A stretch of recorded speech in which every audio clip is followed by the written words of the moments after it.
Welcome. We are live for our second episode of NCAA 14 Masterclass. My name is Lever KT, and we're with our boy. Moon Vibes here live in the flesh. NCAA 14 Masterclass episode 102.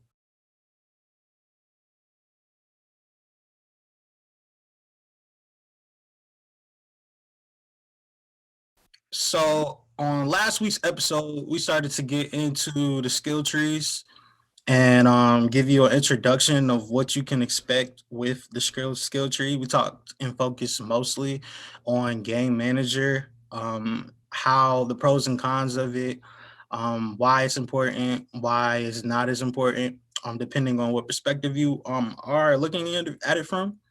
But we dissect and dive into the recruiting skill tree, and we have some more exciting things to come on this special edition, episode 102 of NCAA 14 Masterclass. Alrighty. So some of the topics we're gonna go over in this, we're gonna continue the coaching skill trees. We're gonna go over locksmith. We're gonna go over scouting.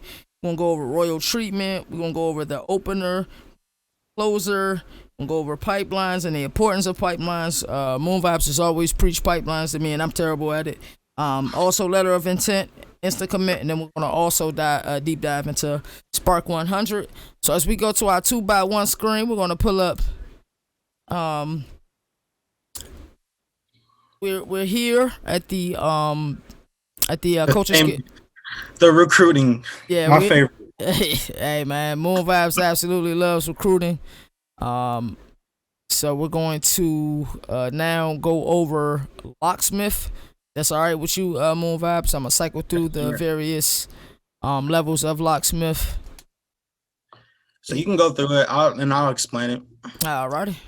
All right, so welcome everybody. As we start this second episode, we'll be focusing on recruiting. At the bottom, there is a total of, technically, I want to say, before I say anything, this is the most important skill tree that you need to put your money into. We'll explain the reasons why, but just like last time, we start at the bottom, work our way all the way up to the top. So we start at the bottom of locksmith, and with locksmith, it gives you the ability to get back into locked out recruiting battles. But you must be in the prospect's top 10 in order for it to work. And you also have to be in a position where you've offered them a scholarship previously. So level one of this is you can open one lock recruit per season. Level two, you can open three lock recruits per season, and I should say level three is open five lock recruits per season. Now, the caveat with this is you need to be within 2,000 points of the last place team in order to use this feature. And let's talk about the reason why this is important. So, when we are going through recruiting and you are in that deep waters of trying to bring the big fish to your school, the big recruits, all the boys that you need to make your team win a natty, it starts with recruiting. But when you're doing this, you have to know that you're not going to be able to get every recruit. Now, the higher their caliber, the higher their star rating, the more difficult it is to get them, especially if they're not in your top five destinations that they want to go to as far as colleges. Now, the benefits of locksmith, it gives you the ability to open that recruiting battle. So let's say you get into the season, you start going, you start adding points to your recruit, and somehow, some way, he had high interest in you, but now he doesn't. So now you went from being his first place team all the way down to his fifth place team, and you're on the verge of being locked out.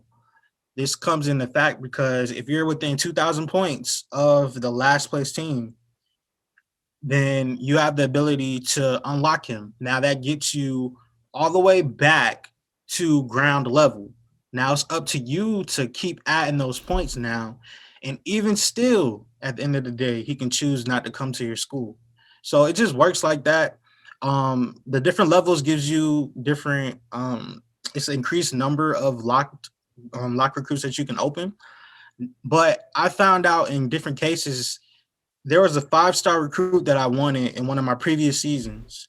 I had to waste 3 different locks in one season just on this one guy. He locked me out 3 different times. The reason why I found out is because my school ratings were so low. We'll talk about school ratings later in the episode, but because my school ratings were so low, it was harder for me to convince him to come to my school. So that also plays a huge importance and significance in the recruiting battle. There's no really clear cut way to say it, but I don't really use my points on locksmith, and the reason why is this: if a recruit does not want to come to my school, I'm not about to force them. I'm not about to force them to come. If you lock me out one time, matter of fact, if you get to being like 1,000 points, like if I'm under negative 1,000 points in the recruiting battle with you, I automatically drop you off my board because it's going to be hard within the season to recruit you, knowing that I'm going to have to use a locksmith at one point or another. It's So interesting. It's interesting that you say that, and I say that for a couple of reasons. Shout out to everybody who just came into the chat. The real King Potato with the big body host. Jimmy Two Blunts, what's going on with you? Howell said it right before you said it, and he said in his opinion, locksmith is the least useful in the recruiting tree. So I don't even touch it, honestly. exactly. So and that leads to the question I was about to ask you. I look at these recruiting trees as 4 tiers almost. You got the bottom Mhm, tier, mhm. you got locksmith, you got scouting, and then for the second tier, you got your royal treatment, you got opener, you got closer. For the third one, you got Very- the and so if you had only a couple of points to use, Which one? yeah, I would assume that you would just try to unlock scouting completely over even trying to unlock locksmith. I would unlock scouting 100 times before I unlock locksmith. Exactly. And I said it before, but I'll just reiterate it. Hmm. If a recruit does not want to come to my school, Hmm. it doesn't matter how many times I unlock him, he's not going to come. Right. Because you have to also remember that there's a thing at the off season called signing day. Hmm. And sometimes the signing day, we'll talk about it later because it's a part of the recruiting skill tree. But sometimes you're gonna end up putting your points towards a recruit at the end. He still doesn't sign with you. So I do feel with how I was saying, like I don't even use my recruiting points on skill tree. In fact, I always leave it empty because it's just useless in a way. Now if I'm at a big name school, Hmm. now if I'm like an officer coordinator, I'm a big name school, then I might use it because you're gonna be in recruiting battles dealing with these high profile recruits.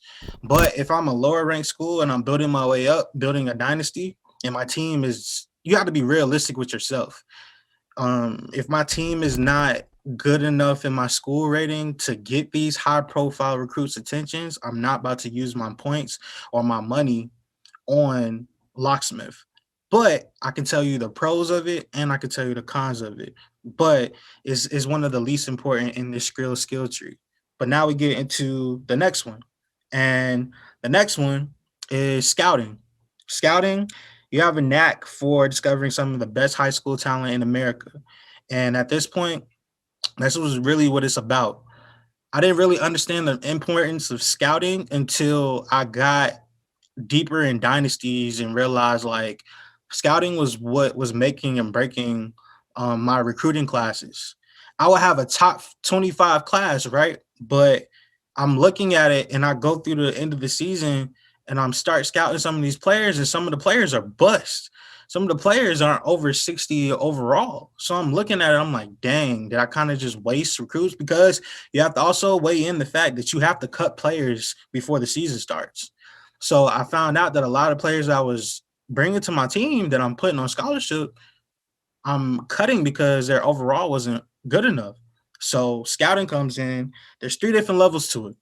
First level, you get increased scouting efficiency and it allows you to uncover around 25%. And I put emphasis on the word around 25% because sometimes it's 15%, sometimes it's 20, sometimes it's 25. But it's around 25% of a prospect's true skills each week for 50 points. Now, this remind me later to talk about the off season and my little process about that. We'll come back to that. But that's level one. Level two, you increase scouting efficiency allows you to uncover around 50% of the prospect's true skills. And level three is uncovering 100% of a prospect's true skills for 50 points. So peep this. Let's say you fill your recruiting board because you have to before the season starts in the off season. Before you start your season, you got all these recruits, right? But now you only have a limited amount of points. So let's say you start off with 5,000 points. The amount of time that is going to take you to uncover all of these prospects' true skill is going to take you a couple of weeks if you're on level one. But if you're on level three of this and you can uncover all of the prospects' true skill, you can tell from Jump Street which guy that you want on your roster next year or which guys that you're going to pass on. This is helpful and useful for all positions across the board, quarterback, running back, skill positions, especially because they are positions where, let's say we have a situation like KP on your Miami dynasty where he has very, very high speed, Oh my god, that was annoying, bro. but his acceleration was like 70. This matters when you're recruiting and you're scouting. Mhm. So for me, I don't even recruit. If I see a wide receiver that I'm interested in, right, and he might have all A pluses as far as the school rating, I won't even touch him if I scout him and his acceleration is like in the 70s. I'm not even Mhm. going to scout him because by the time he finishes his career on my team, whether he's a senior or a super senior or what, I can guarantee you that his acceleration is not going to be over 85, even with all of the different upgrades that you get in the offseason with training. So this just helps you really decide which players are really good and which players are just a facade. Which players that you want to invest your time in, because recruiting is literally investing your time, and which players that you don't. So where people make the mistake is they don't scout first. So it leaves them in a position where they're just putting all of these points towards these players, but not really knowing the value of the player. So now you could have been putting your points towards another player who is a better fit for your scheme, a better fit for your system that you want to run, a better fit just overall as an athlete, but you totally missed it because you didn't scout him. So in my opinion, we just talked about it, but scouting is way more important than locksmith. I don't I don't care if a recruit locks me out.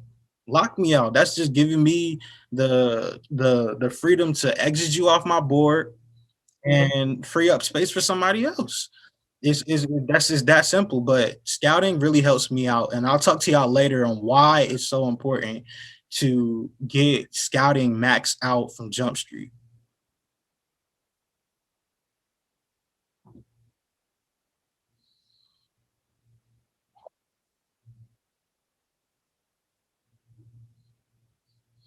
Let me just go back to this one. Can you guys hear me? Yeah, I can hear you. Okay, cool. So I want to add a couple of points that Hoel made, and I thought they were pivotal to what you were saying earlier. He was saying you can get guys from unlocking them, but it's really rare and usually not worth it to drop all of those points on them. Exactly what you were saying. And then he also Because said that max scouting, my apologies, is the backbone of dynasty building. Thought that was a great point as well. and to comment on those points, to piggyback off what he said, is it is the backbone of dynasty building, mainly just because the more that you can uncover your player's true skill, the more that you know what you're getting when they come to your school. When they come, like starting off as a baseline, and when you get deeper and deeper and deeper into your dynasty, the higher that your overall school ratings are going to go. So you're going to bring in more high profile recruits.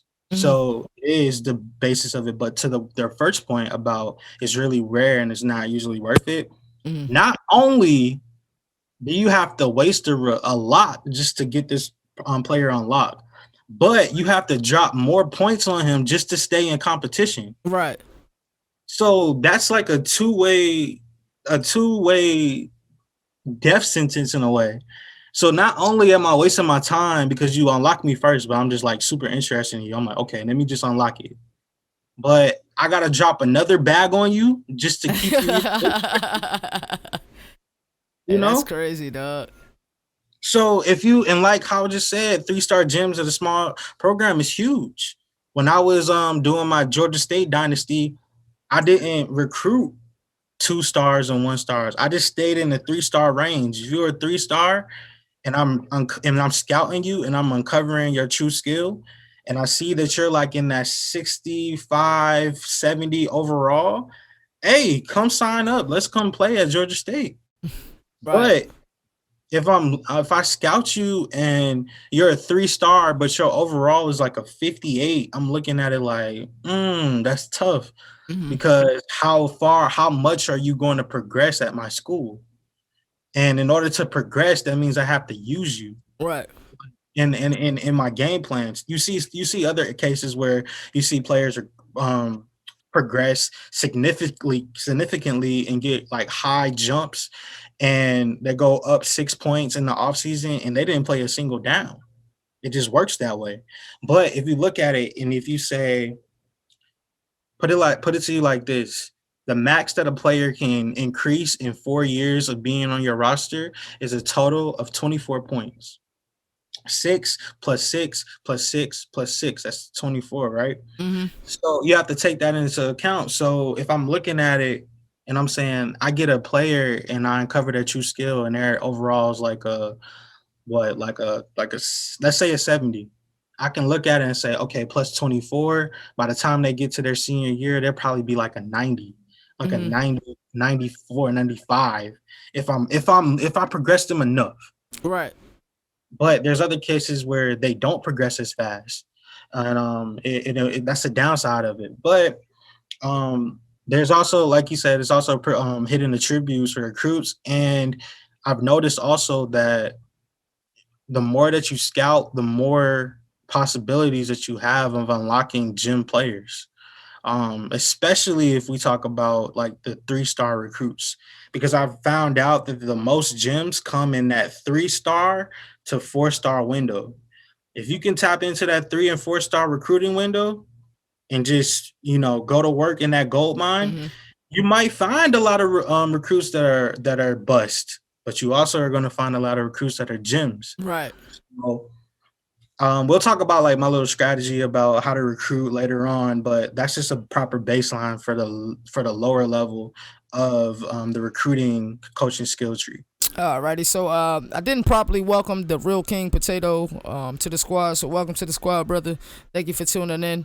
He also added a take that I thought was interesting. He said, "Here's my opinion. If you're using a team that's like 27 overall, scouting does not matter because even 57 overall bust will help your team. That's the only time locksmith is more important than scouting." I agree with you partially. And the reason I say partially is I've never seen a 27 overall team. And the only term, and I know you were just doing that to exaggerate, but even if I say like one of the lowest teams on a roster, like a UAB, for example, like their overall is like a 50, 59 or something. Even if you do scout a player and he becomes like a 57 overall, he plays, if he has the tag as a bust, best believe NCAA 14 will make him a bust. Just like they will make players a gym. If the player's a gym and you wondering, let's say this, I'll put it to you an example. I had a gym quarterback my first year as an offensive coordinator at California. I had Jared Goff on my roster, and Jared Goff's overall was like a 95. No, actually a 97. My apologies. Mm-hmm. And I had a backup that was a gym. But I promise you, Jared Goff had an accuracy rating of about like 90, 91, 92. And on black set, playing on the sliders, on black set sliders, For some reason, Jared Goff was so inaccurate. But as soon as I put my gym backup quarterback in, who had an overall of 77 and a quarterback accuracy of only 79, he was out there throwing dots. Mm. Every single play, every single pass, he was throwing dots. In fact, he had a higher completion percentage, and he had a lower interception, touchdown to interception ratio than Jared Goff.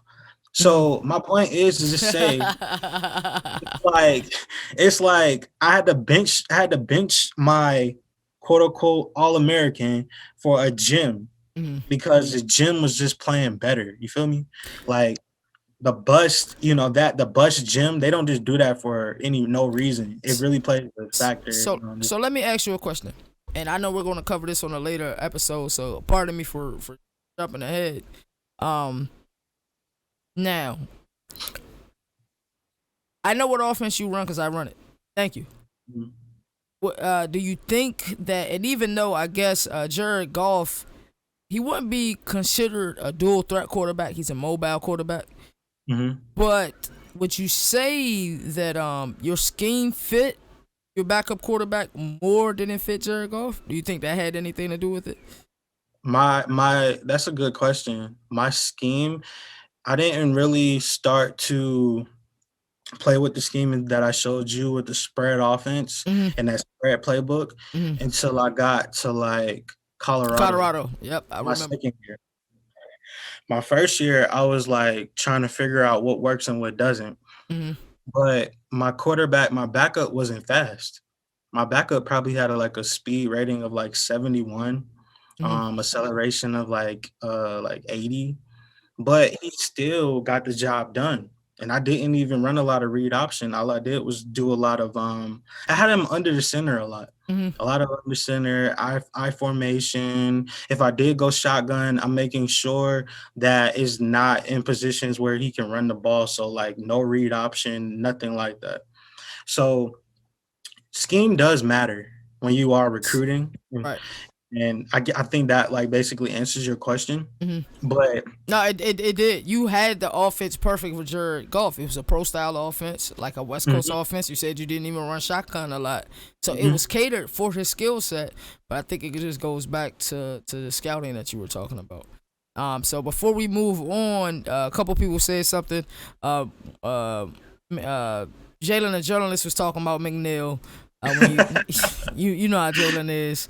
And then Howell said something interesting, and I've actually even adapted that. He said my scheme is similar to y'all's. He said he don't even recruit quarterbacks, only athletes that can play quarterback with 85 speed. Hey, let me tell you something, Slim. Dude. Let me tell you something, Slim. Let me tell you. I'm gonna be totally transparent and I'm gonna be totally honest. Mhm, I played this game for a long time, mhm, and I've noticed that, and I've done this where I don't even recruit any position but athletes. mhm. But I only do this when I'm only do this when I get my program to a place where I want to. Right. Or if I'm building a program from scratch and no other players are interested in me, I just go to the athletes Mhm. because you can find some gems in there. And they don't even have to be classified as gym, but you'll find players that'll be like uh 87 throw power, 81 accuracy, but they'll have like 81 zone coverage. And I'm like, dang, Where do buddy, you put him at? I don't even need you at cornerback now. Right. Right. I need a QB. Mhm. So athletes is kind of like a gold mine for QB because I can promise you each draft class is going to be some players that are like freaks of nature Mhm. where you're like, I can put you at like 4 or 5 different positions. Right. But the risk is with athlete is this: if you don't put them at the right position, you have the chance to change their position every year. Mhm. So it's not like it's like hit or miss. You can adapt. But I noticed that with athletes, when you're scouting them, you get a lot more gems. You get a lot. I've seen the most gems I've seen is with athletes. So it's a chance. It's a chance because let's say you sign all these athletes to your roster. The reason why it's important and what we talked about with scouting is because to uncover these true prospect skills. Mhm. if why would I sign nothing but athletes but not know what positions I want to put them at or not know what they do best? And that goes into scouting. If I can't scout them and see what they are, that means that I can't know what, like, yeah, I'm getting an athlete and yeah, his overall is a 81. He's like the top rated one of the top 20 athletes on the roster for the athletes in general in the recruiting class. But am I going to be able to use him? And if so, where? And if I do use him, like knowing how to get the most out of him, getting the most out of your players. But another thing is that I've noticed is with athletes, for some weird reason, there's like athletes that even go down to like 3 stars that will come to your team and ball out for you. Yeah. So just get caught up on the high profile athletes like 5 and 4 stars. Look at some of the 3-star athletes too. And even if you gotta go JUCO, try some of the JUCOs. You could probably get, a healthy, workload or healthy production out of them for like 1 to 2 years before they dip out and slide. So I'm gonna admit this now, and I know Jalen's gonna love it, but I'm gonna admit it anyway. There's a couple of athletes that I used incorrectly, and it goes back to our slogan that Moon Vibes created. If you are faithful to NCAA, NCAA will be faithful to you. Damian Hudson, the best player I've ever had. I used him incorrectly, man. He could have been a corner. I was just so excited. I'm like, bro, I'm about to finally have Lamar Jackson at quarterback. He could have been a kick returner, punt returner, running back, receiver. Wherever I put him at, he would have started. I had McNeil. I did not have any faith in McNeil. And McNeil was actually the one that won me the Natty. And it took Damian a couple of years to actually win me the Natty. So I misused him. But and that's like a perfect example, too. Also, I feel like I misused Sean Hester as well. I've had him at receiver, and he gets some touches. He hasn't even been as productive as Alex Hayes. If we look at production. Yeah. What if I put him at quarterback? What if I put him at running back? I think he could have played corner. Like, I misused them. So misusing these athletes can go the wrong way. And that's why it's so important to go through, not to just go through the motions when you're in that off-season stage where you're changing positions, because that's like one of the most important, other than signing day. And signing day is kind of like you solidified your draft class that you have coming in, your recruiting class, I should say, or you Hey, my apologies. 1 second. So you remember the other day, right? When somebody acted as if they were user pick 66. Yeah. Boom. That happened. I figured out who it was. We had a discussion. I told him don't do that. So now this is the real user pick 66. Y'all probably can't see the message in the chat because it's held. But now he's talking reckless again. So I don't know if somebody even hacked into his account or if it has something to do with drugs. Bro, this ain't the time or the place for that. We bringing out good content, bro. I haven't even, I even got in an argument with somebody for impersonating you the other day. But you come back here and you do this shit, bro. Like, we're done, bro. I told you, don't let that shit happen again, man. Somebody I'm gonna allow his comment. After I allow it, man, ban him, man. This is the final time, bro. Back to our regularly scheduled program. Exactly. Exactly, bro. We get to these other comments. He said that's facts. You can get two-way players, and sometimes they'll be rated a 67 and go up to a 75 when you move them somewhere. Athletes are the only position that can be hidden gems because even after scouting, they'll be a low overall. And the position change, it could shoot up like 7 overall points. So that is true. And I do feel like you'll find way more recruits that are gems in the athlete section. But Absolutely. Like you said before, I'm not a shoot a dead horse or kick a dead horse. You just gotta know how to use these players in the right position because Damian Hudson started balling out when you put him at corner. and he's making a lot of plays when he's at kick returner. Mm-hmm. But when we get so fascinated with, oh my gosh, he has 91 speed, Right, right. and he could be my next Lamar Jackson. We like, okay, should I put him at quarterback, even though his throw power is not as good, or Hester, for example? Um, like Hester could have been a dog at QB, Mm-hmm. but at the same time, like, I had would you? juice. Mm-hmm. Yeah, you had juice, so it's not like you needed him. So Mm-hmm. sometimes it just like it just matters who you have already on your roster, already on your team, and like filling positions of need, but don't get so caught up in trying to fill positions Mm-hmm. that you misdiagnose Right. Absolutely. play. So that's what I'll say about that. But Alrighty. I'm gonna stop you there. We had a couple of questions. Jalen was saying that Damian Hudson was a bum. If only he could go back to those McNeil streams. The real King Potato. I love the integration here, y'all. But before I say what he said, Jimmy Two Bunt said you're digging the overlays. I appreciate that, bro. much The love. the real King Potato said though. Question: This conference matter in recruiting? Owell did answer it and said yes for bonus points, but I want to get your take on this on vibes.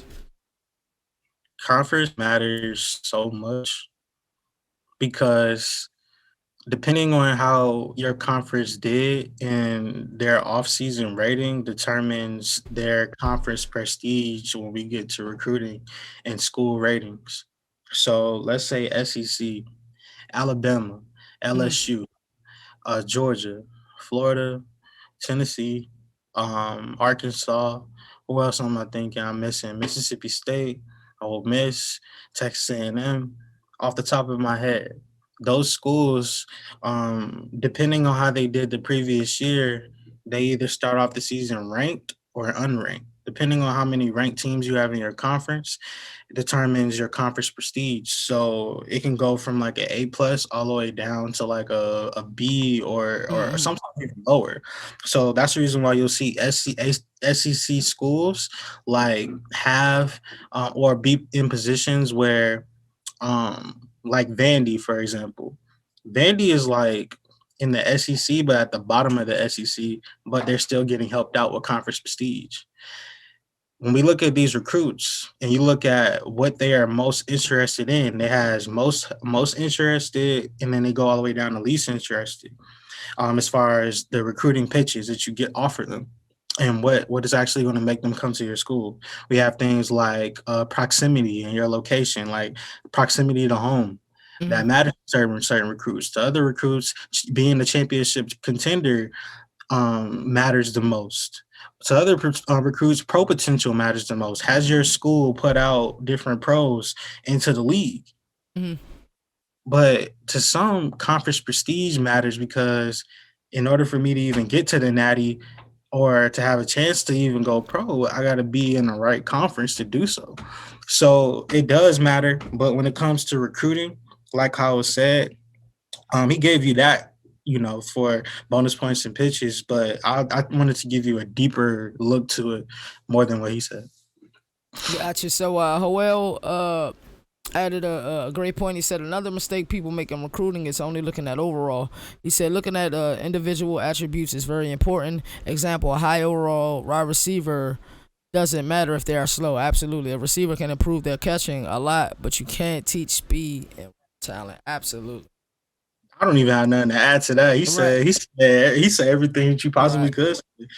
People do make that mistake a lot. I used to make that mistake a lot. I'm like, oh my goodness, they shot up from like a 72 to a 78. I'm like, Right. oh my goodness, he Right. might come in and be a day one starter. Mm-hmm. But then I look at his individual attributes, and he has 57 agility, and break tackle is like 50.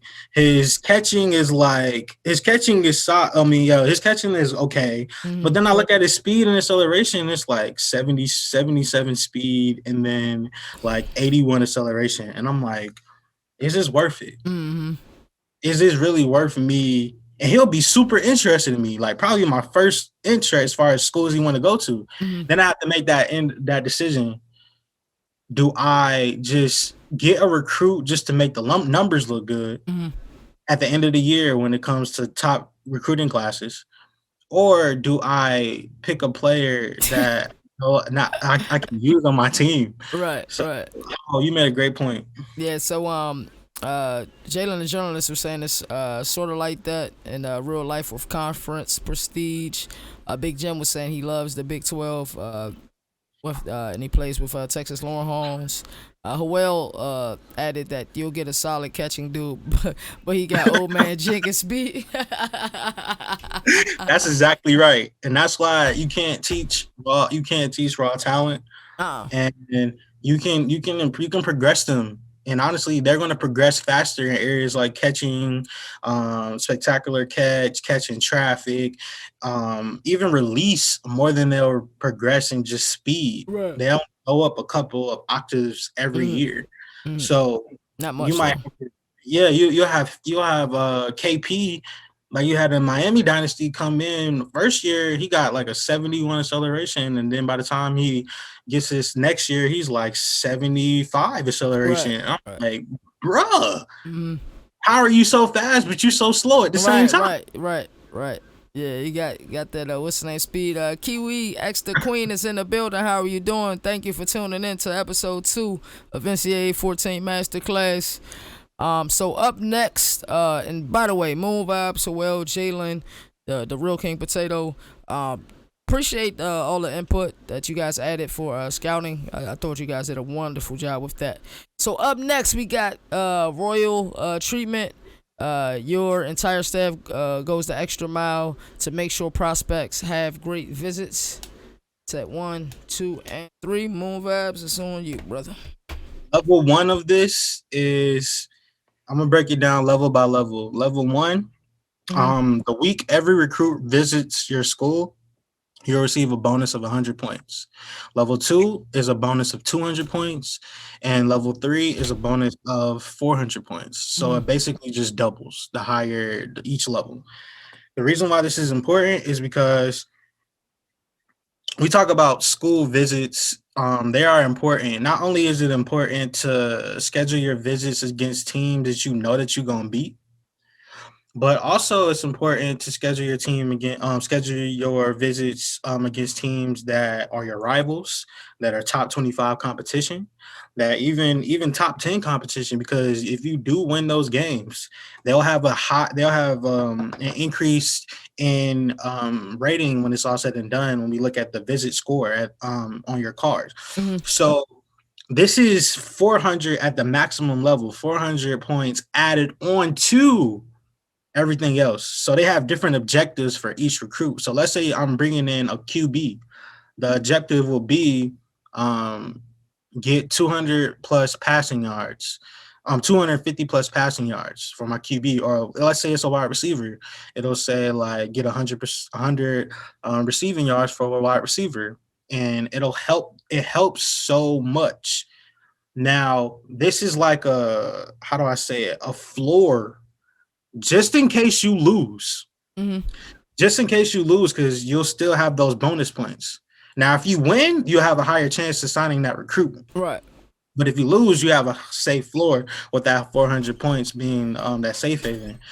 I personally, I love Royal Treatment. Like I would like say one Royal Treatment is probably one of my favorites. Because I didn't realize how much it helps just with signing recruits until you get into like the back end of your season when the games start to matter more. You can't afford to take any losses. Every game kind of feels like a must win, especially if you in the independent conference and you just doing that. But it just matters so much to me, making a good first impression to these recruits. If you go and you lose and you get blown out, there's a high chance that they might not, be interested in your school anymore. Right. Um, and if you don't meet their goal requirements, so let's say like for defense, they have some interesting ones. They'll have like get like 4 swatted passes, 4 pass deflections. That'll be like a goal or objective. And then on top of that, you get points for beating your rival. Let's say you Right. schedule against your rival, and then Right. you get points for beating for winning a top 25 game. So the more points that you add on top of it, if you catch my drift, Hmm. the higher chances you have to get this recruit on your roster. And so And that's Hoel, it added, I love royal treatment. Get the players in early against a conference foe or rival. Then make sure you have a lot of people visit that same week to get the complimentary bonus. complimentary bonus, and that's what it. They have Okay. complimentary bonus, Hmm. and they have the opposite of it where they take away points if you schedule this like similar recruits on the same week. So Hmm. let's say you bring in a quarterback, a wide receiver, a running back, and a tight end all in the same week. It's complimentary bonus. So you get like 50 points added extra on top of the 400, on top of all the other bonuses that you get for meeting the actual stats that come with it. So it's just so like if you schedule against a rival, you'll get extra points. If you Hmm. do a conference game, it'll get extra points. But that complimentary bonus has helped so much. And that's why it's so important to schedule those recruits. But let's say you do something like schedule two quarterbacks to come the same week. It's going to be a tricky situation. And one of those guys might, yeah, you might accomplish the goal of getting 250 passing yards. Yeah, you might accomplish the goal of winning, beating your rival, but that negative 50 that you got for the complimentary bonus going the other way, it's like a deduction from your points total, and that could impact them from not wanting to come to your school.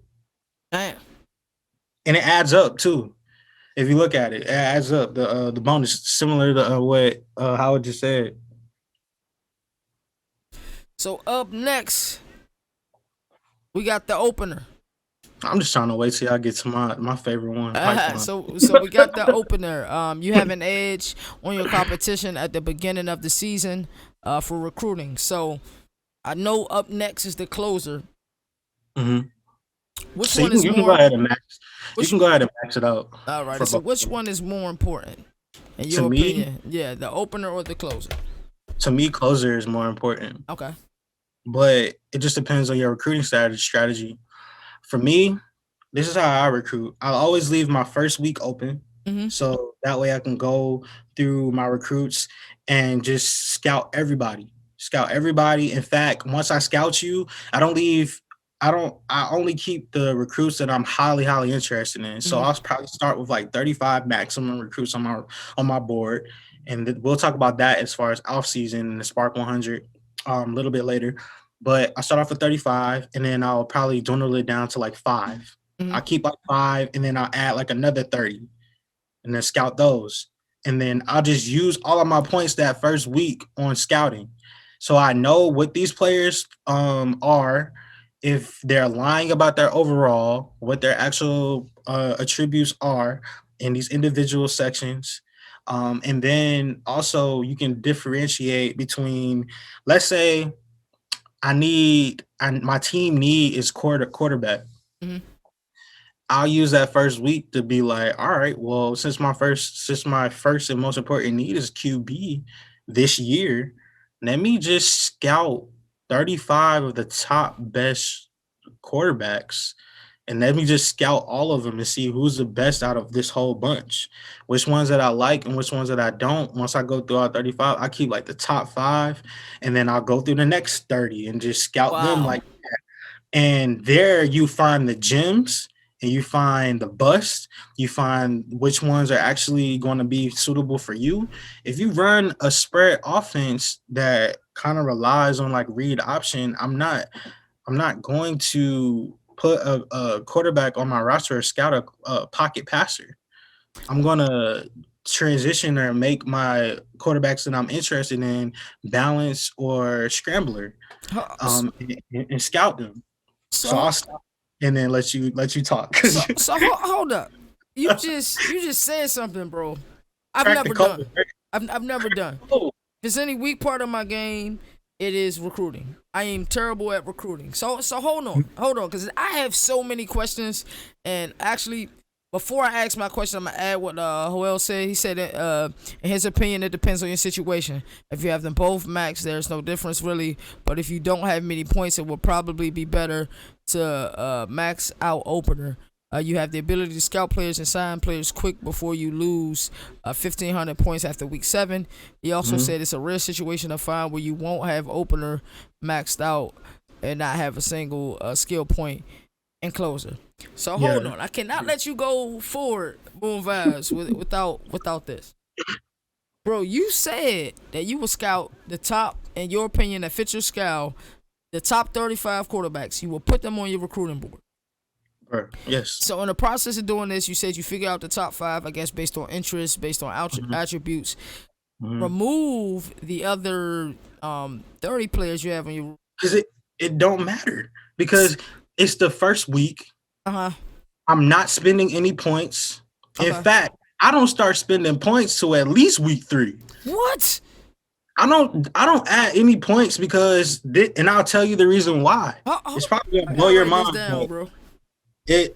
I'm about to tell y'all what I do, and hopefully it can help somebody else. Because I mean, you're talking to somebody who had like have a history of getting top recruiting classes. In fact, there was like 2 times where I signed 25 recruits before we even got to the conference championship. So when signing day came, I was bored because I already signed my whole recruiting class.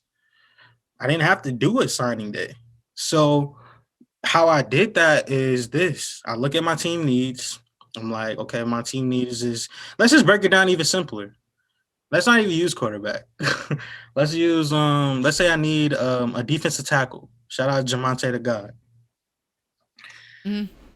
I will go to what we about to do with the Sparq in a minute. Mhm. I'll go down the list. I go from all positions and I'll go to defensive tackle Mhm. and I'll just start adding 35, the top 35 recruits. Mhm. I go through that 35 and I'll like just scout them. I'm just scouting at this point. I want to see what your true potential is. I want to see what your true skills are. Once I scouted them, I'll keep like sometimes I'll keep some, sometimes I don't even keep any. I just am like brutal with it. But because it doesn't matter whether or not I keep them on my board because I already know their true potential. Mhm. If I know that your rating is an 80 overall and I've already scouted you, your rating is not going to be a 71 when I put you back on my board later on. So hold on. Cause you just completely I cracked the code, yeah, bro. you opened up Pandora's box. But listen, just think about it from a smarter perspective. I mean, Mhm. I'm not saying that we're not thinking smarter, but I think people work harder and not smarter. Mhm. Let's just say this. And then we can go back to QB. He's like, what the heck? All right, I'll put it to you like this. If I desperately need a QB, wouldn't I want to take the necessary steps to get the right one I- to bring in the best Right, recruit? right. How can I bring in the best recruits if I'm not going Got you. through all of these players and like let me Got you. scout them? So I will literally they give you 35 people that you can put on your recruiting belt for a reason. But the thing is, we'll get like caught up in our emotions. We'll be like, man, I like Buddy. Buddy's kind of nice. Like his points is kind of lit. Like his points is still gonna be there when if he has A+ conference prestige and I'm in the SEC and what he cares about most is pro potential and that's like an A and let's say he cares more about championship contender and that's like an A. That's not about to change when I put him back on my board. It's still gonna be the same. So But if I use my first couple of weeks to actually just go through the recruiting board, I mean not even go through my recruiting board, but go through these process and just figure out which ones are good and which ones are not to my team, it opens up a lot of possibilities because you're not just blindly searching. You're not just going through it. So I will put 30 quarterbacks on my roster if I really need one bad. And some people will say, well, you're neglecting other positions. No, I'm not. I'm gonna get the scout in them second. I'm gonna get the scout in them, but you got to fulfill your team needs. That's the most important thing. Then you can focus on everything else. So I know I ruffled some feathers, but No, no, no, no, no, no, no. Pretty much what I was saying was that you open Pandora's box because this is genius. So I just did some quick math real quick. So by doing this, I think what I was thinking at first was probably the same thing. Hey, Seetha85, what's good, man? Can we get a shout out for Seetha85? He's also an NCAA streamer. He made a good point. He said he feel like people don't spend enough points towards scouting. So I did some math because at first I was assuming you were offering scholarships and stuff like that. That's not what you're doing. So you're offering skill points. I'm not even. I'm offering scouting. I'm sorry, you're offering scouting points. But if you scout 35 quarterbacks, you're only utilizing 1,650 points. That's not a lot of 10,000. So you can do that with not like even 10,000. 4 position groups. Exactly, bro. I see what that's fucking genius, bro. Excuse my French. That's genius, dog. I see why you do that now, dog. Because I don't put money into scholarships right off the bat because I don't want to blindly offer these dudes scholarships. And we'll talk about instant commit later on, but I don't want to blindly offer these dudes scholarships and I don't know what their true rating is. It's kind of pointless. I want to know. So I'll go through the position groups and I'll be like, all right, my top position groups that I need is quarterback, defensive tackle, linebackers. So I'll like go quarterbacks first. I scout all the quarterbacks that I'm interested in. Once I find the couple that I'm interested in, I'll just mark them and be like, okay, these are the dudes that I'm like, and I go to the defensive tackles. And like you just said, it'll probably be like 1,600. But let's say the closer in the opener, this is where that comes in. If you start off with the opener, you'll get a plus. The highest level is plus 1,500. So you go from 5,000 points to 6,500. Right. Imagine how many recruits you can scout with that many points. So I don't spend a dime on these players. I don't even add points to them the first couple of weeks because that's why I have the reason why is I only put scouts on my board that when it's time to actually start offering scholarships that are interested in me, but also that have like as far as their interest that I'm like in the green with their interest. Right. So that way they have bonuses that you can get each week. So that's why, like you can look at it from this point. The bonuses, you get player bonuses, and these come from like you having appealing to the prospect or the scout's interest. So let's say they like pro potential championship contender, conference prestige. If those are the highest and you appeal to them and like they're in the green, hey, come on my board fast, right? But with this being said, they'll have like 300 bonus points. So that means that each week they have 300 bonus points. So that means 300 points are added to them and I don't even have to do nothing. So they're getting points. It's not like they're not. That's if I keep them on my board. But yeah, that's like my little logic and philosophy.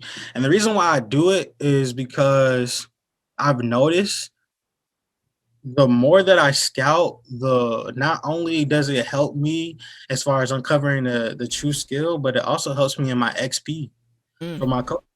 It helps me because if I'm uncovering gems or I'm uncovering busts, it helps me with the points, so it helps me progress faster. So it's kind of like a win-win.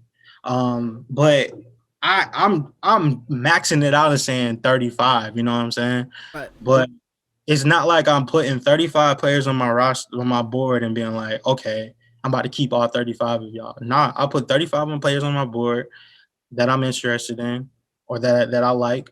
And then I'll be like, I think the word is detached. You have to be detached from these players. And I'll just be like, all right, I'm gonna scout y'all. And then I'm going to detach y'all. All y'all got to go now. Now it's bring in the next crop.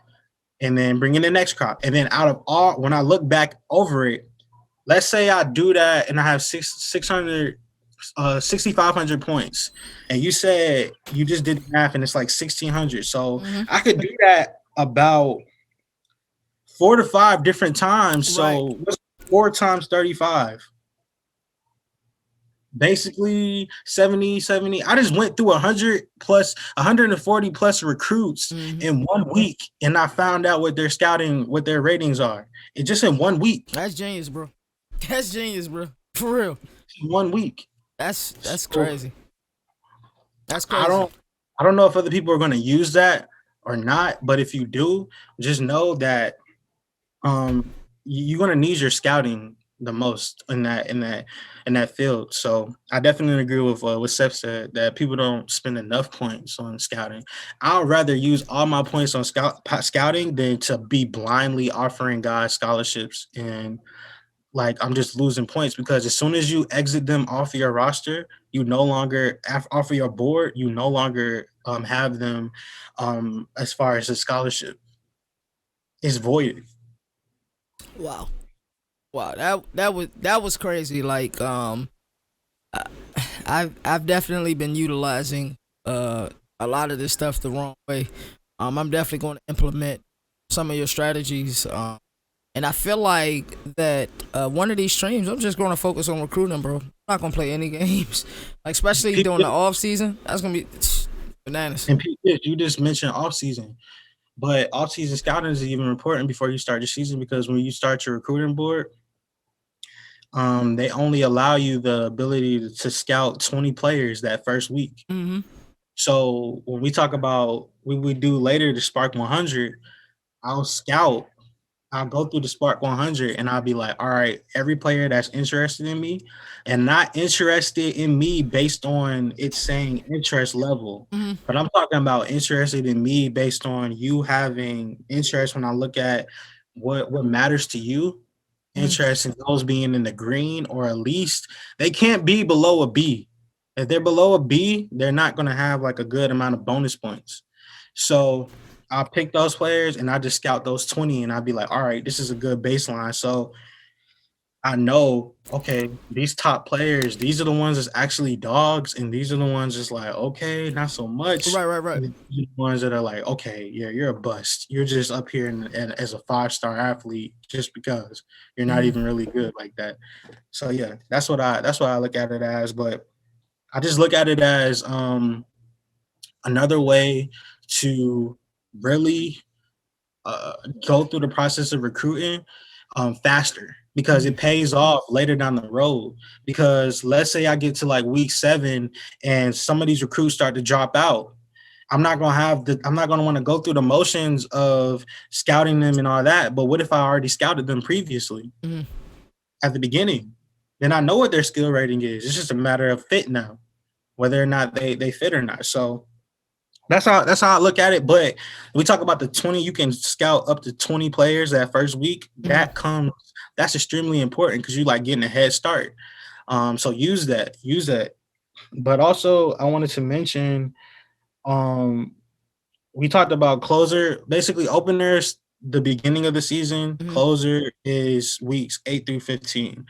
Depending on which one you value more is where you'll put your eggs in the basket. But Mm-hmm. you can't go wrong with either one. Now I'll preface this by saying that everybody doesn't have the same recruiting strategy. I'm just sharing you what my recruiting strategy is, based on trial by fire, not trial by error, trial by fire. Like, so this is what works for me. But everybody's gonna have different ways. But that leads us to our next one. We could start with which one you want to do first? You want to try to do my favorite, or you trying to do? Which one is your favorite?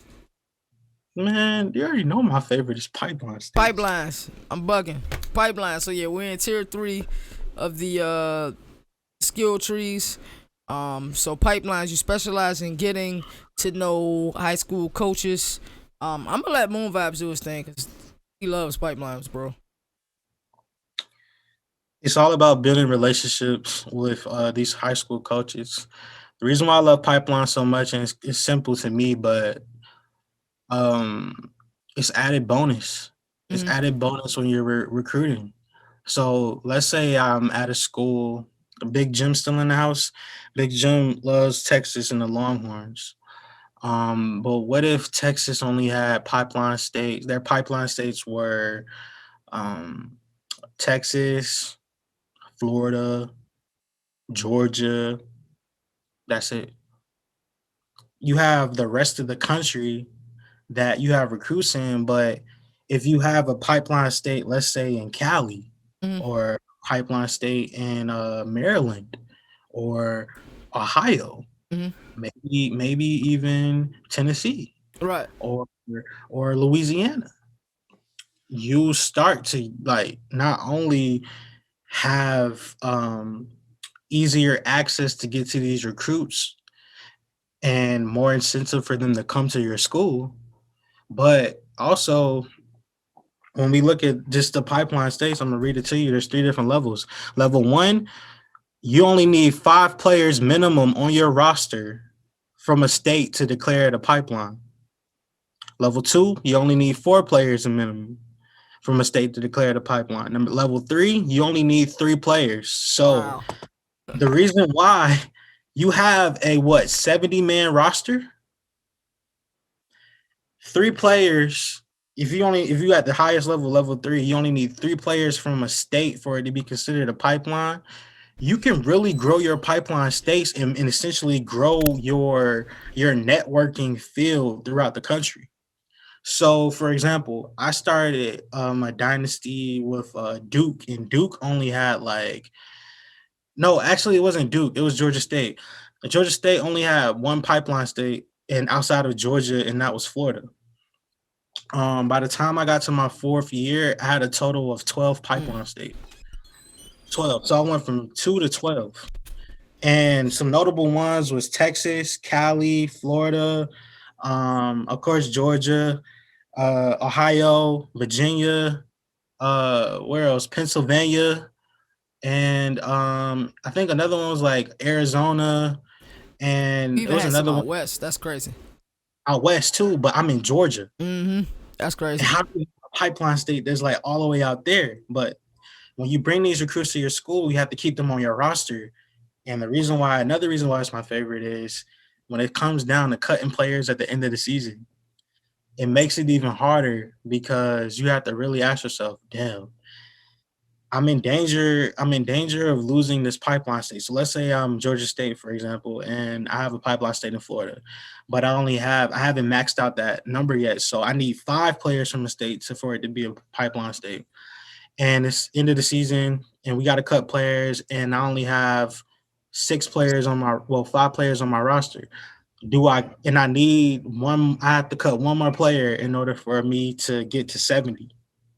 You have to ask yourself, damn, do I cut this position now?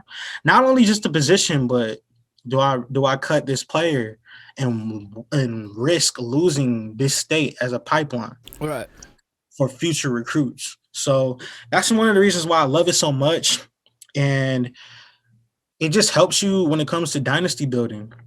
The more, let's look at it, the more hands that you have in each of these states, the more recruits that you can get to come to your school. And then if you look at just the Spark 100 and where a lot of these recruits are coming from, they're coming from places like Ohio and Texas and Cali. And I'm talking about the high profile Mm-hmm. recruits. So if you have Texas or Cali or Georgia or Florida, on it's kind of like real life. If you have them on as a pipeline, say it'll be easier for you to persuade them to come to your school So because you already have a way for them to get there. Hoel 8 just mentioned, he said if you max out the pipeline skill, you can get as many as 23 states as pipelines. I'm That's of it. crazy. All of us. You That's basically have crazy. half the country as your pipeline. And that's not even including, well, yeah, you'll have half the country as your pipeline. That's not including Hawaii and Alaska. Right. And another gym, not Alaska. Hawaii has some dope recruits. Check them out. If you want to get a dope pipeline state, look at people from Hawaii. People from Hawaii, they got some ballers out there. They might not have like the high profile 4 or 5 stars, but they got some solid 3 stars out there. So Look at them being in Pipeline State. But yes, she's right. You can get up to 23, as many as 23, sometimes more. But that's why I love it. It's just you're building for the future. Pipeline State is one of those coaching skill tree boosts where it's looking ahead for the future. It's not for the right now, it's building for the future. The less if you can go from people don't understand how big of a difference it is to go from 5 players minimum to only 3 Right. So on let a 7 let me, man roster. let me ask you this, and let me say I want to word this. So how would that alter your recruiting strategy? So let's say you're down, it's about to be signing day, you Mhm, know where players are leaving, and let's say you got it maxed out. mhm, So would you prefer this by this time you got your class pretty much, you know where your class is. Um, mhm, how would this alter your recruiting strategy if you got one recruit, let's say it's a 75 overall, mhm. and you but you already have that pipeline versus another recruit who may be like 67, 68 overall, and that will give And you you an trying to get that. additional pipeline. So you're gonna spend your points on the. Gotcha. I would highly consider adding that next pipeline state Hmm. and making sure not only that I add that player this year, Hmm. the 67 overall player, because yeah, you can get caught up in the overall, Hmm. but kind of like looking towards the future, like I just said. So if you get that 67 player overall, yeah, he's 67 overall. Hmm. He has a chance to probably progress to like, 80, 89, maybe 90 by the time he gets to being a senior. But even if I look at it, just take out like just progressing and just look at it from pipeline, not only am I going to add him and put my money towards him, the next year to make sure I don't lose that pipeline state, I'm going to go to the state that he's from, and I'm gonna keep adding some more players so that I don't lose that state as a pipeline. Right. Because just like you can add states to be a pipeline, you can also lose states to be your pipeline by having your players leave from certain states, whether that's leaving from graduation or going pro, or if you cut them. So all of that goes into it. So I'm happy as hell you asked that question. So it's interesting. I like being completely transparent. A lot of this stuff I didn't deep dive into, and as the slogan says, if you're faithful to NCAA will be faithful to you. And I Mhm. wasn't faithful to NCAA as far as the recruiting.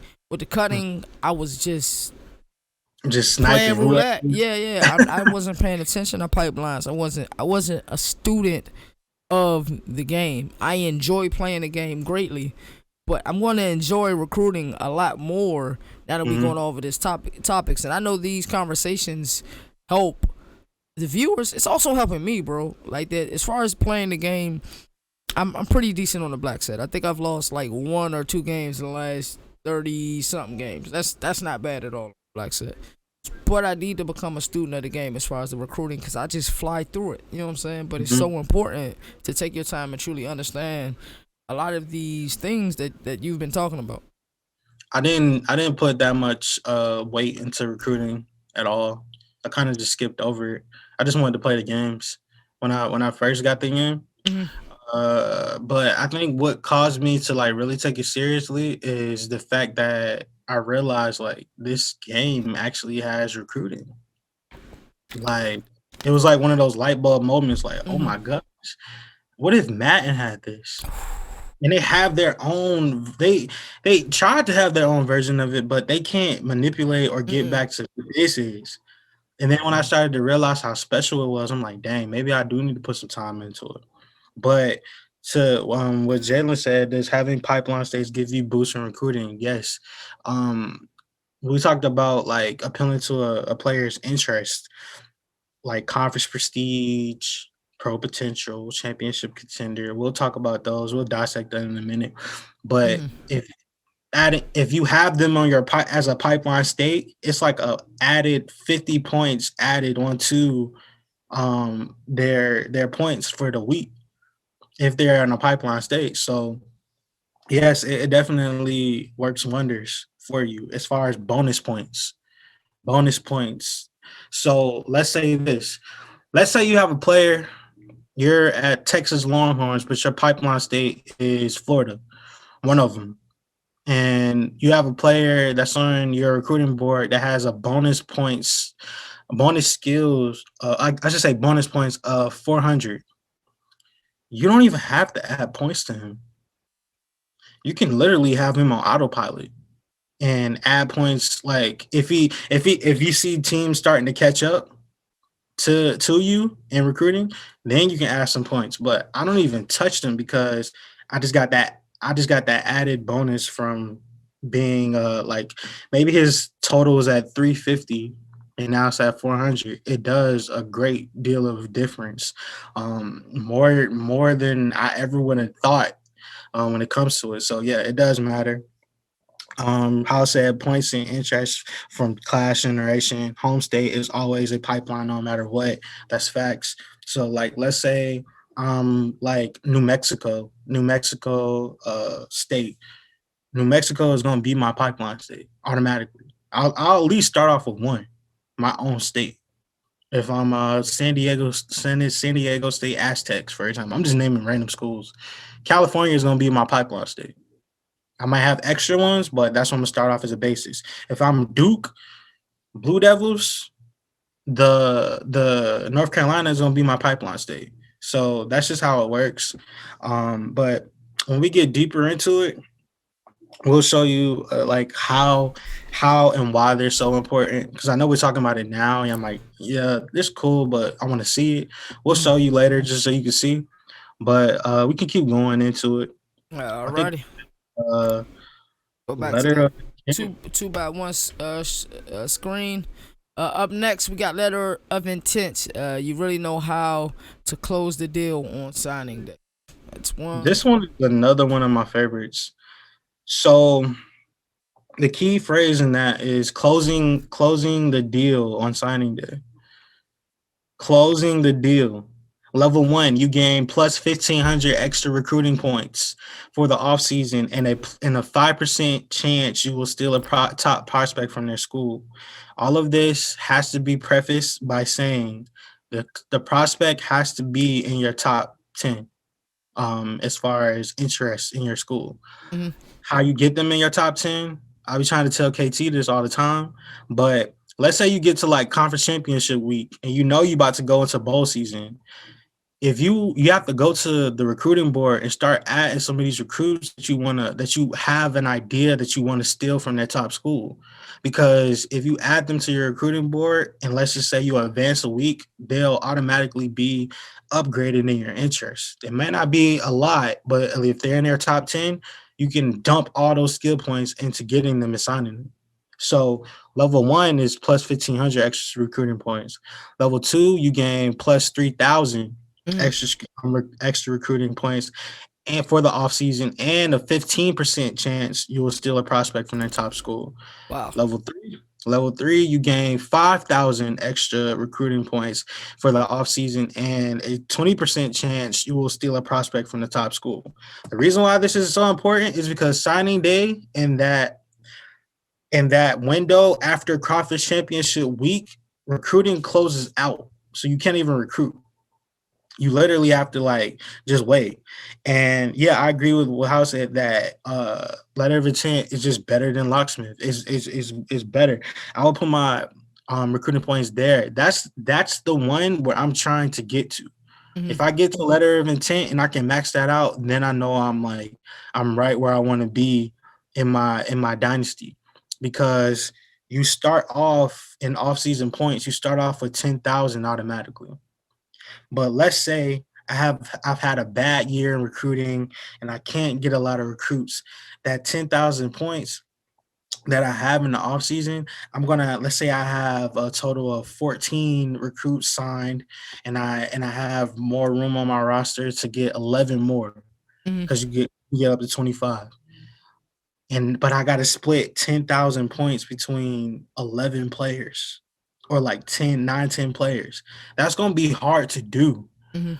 versus if you had a little bit more wiggle room versus if you had 15,000 points, that added plus 5,000 points comes in handy. So it just works out like that. I just really feel that the higher that you go in this recruiting skill tree, the better the benefits Hmm. versus game manager. Game manager, yeah, Coach Adamas is cool. Yeah, knowing the previous play is cool. Like even some of the in the game managers, the ones that they have. Let me look at the notes real quick. Like big game or clean laundry, clutch, like they have those are no fly zone. Like these are cool. But they're not letter of intent. They're not adding me 15. They're not adding me an extra 5,000 points in the offseason when it's really clutch. Right. And I got and I got and I'm in a recruiting battle with every single person that's on my board. So Wow. let's say I got like 5 different players that's left that needs to be signed, but all 5 of them are in a recruiting battle. And I only got 10,000 points. Man, the computer will dump every single point they can into these prospects to steal them away from me. And it's happened to me before where I'll be like overconfident. And I'm thinking, man, if I add 1,000 points to him, he'll come to my school, even though I'm winning and I'm in the lead by like 1,000 points. And then we'll get to signing day and it's like, this guy is signed with Mississippi State and not your school. And I'm like, dang, how did I lose him? And then I look at the recruiting board and I'm like, dang, Mississippi State offered like 5,000 points and I only offered 1,000. So of course it was going to take him away from me. So that's what it kind of comes down to, a letter of intent. But that's what they say, closing out the deal on signing day. That's where it comes down to the most, closing out the deal. So Uh, then we get into the next one, which is kitchen sink. And kitchen sink is your work ethic is second to none, and it pays dividends on the recruiting trail. So this is a bonus because each recruit can have on level one, each recruit can have plus 50 extra points assigned to them each week. And this is every week of the season. 50 extra points. Level two, they can have an extra 100 points.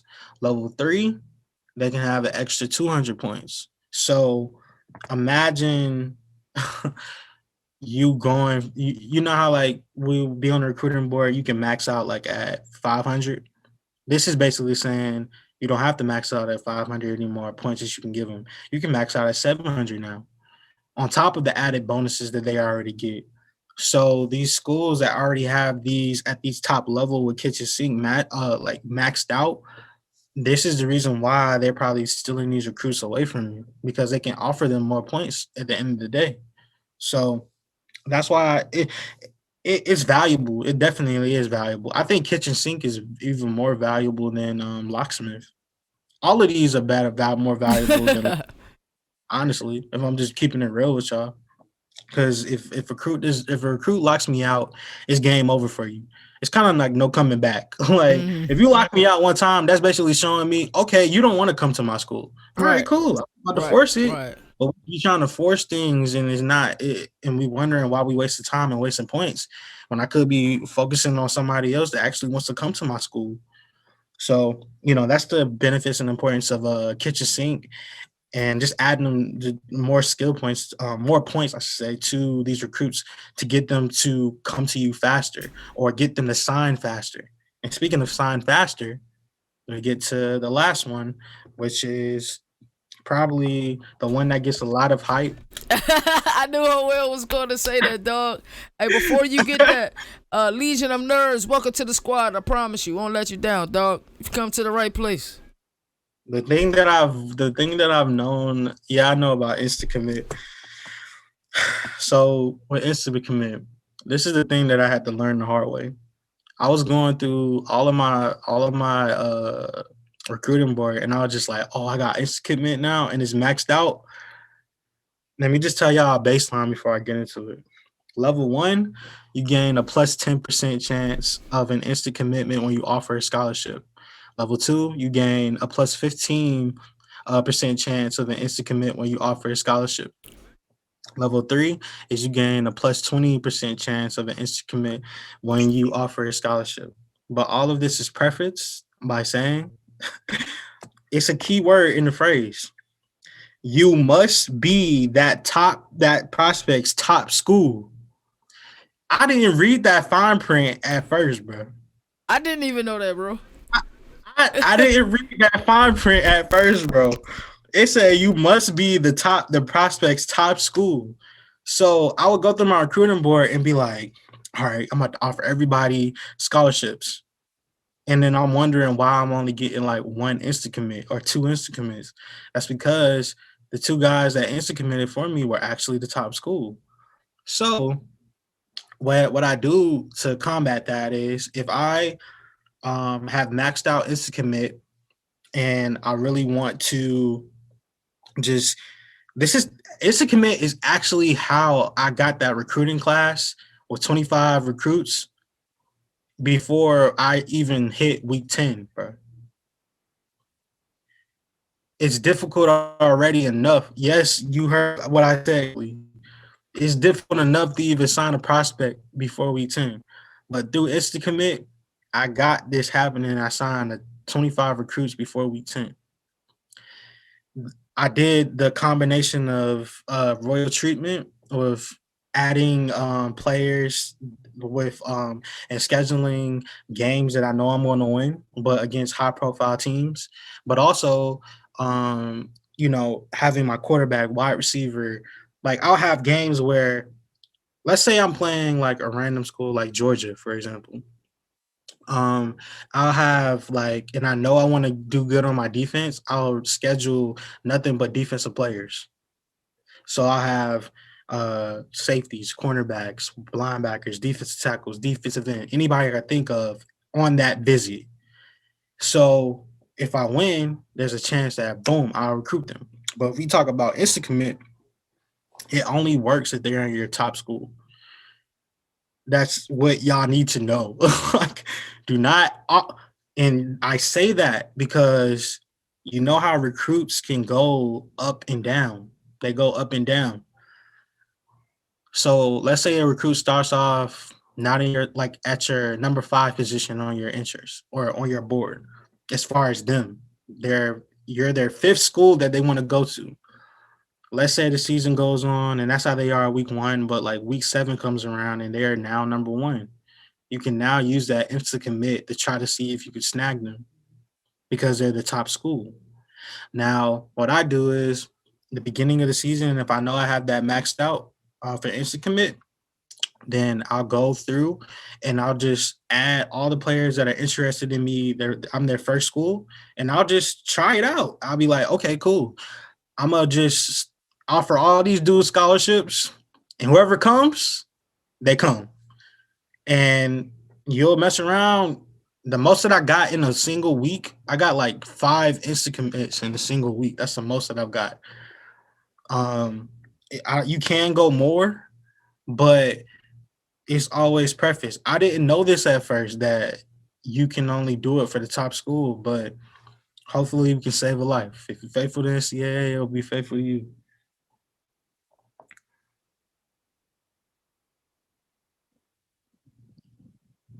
Your mic cutting in and out, bro.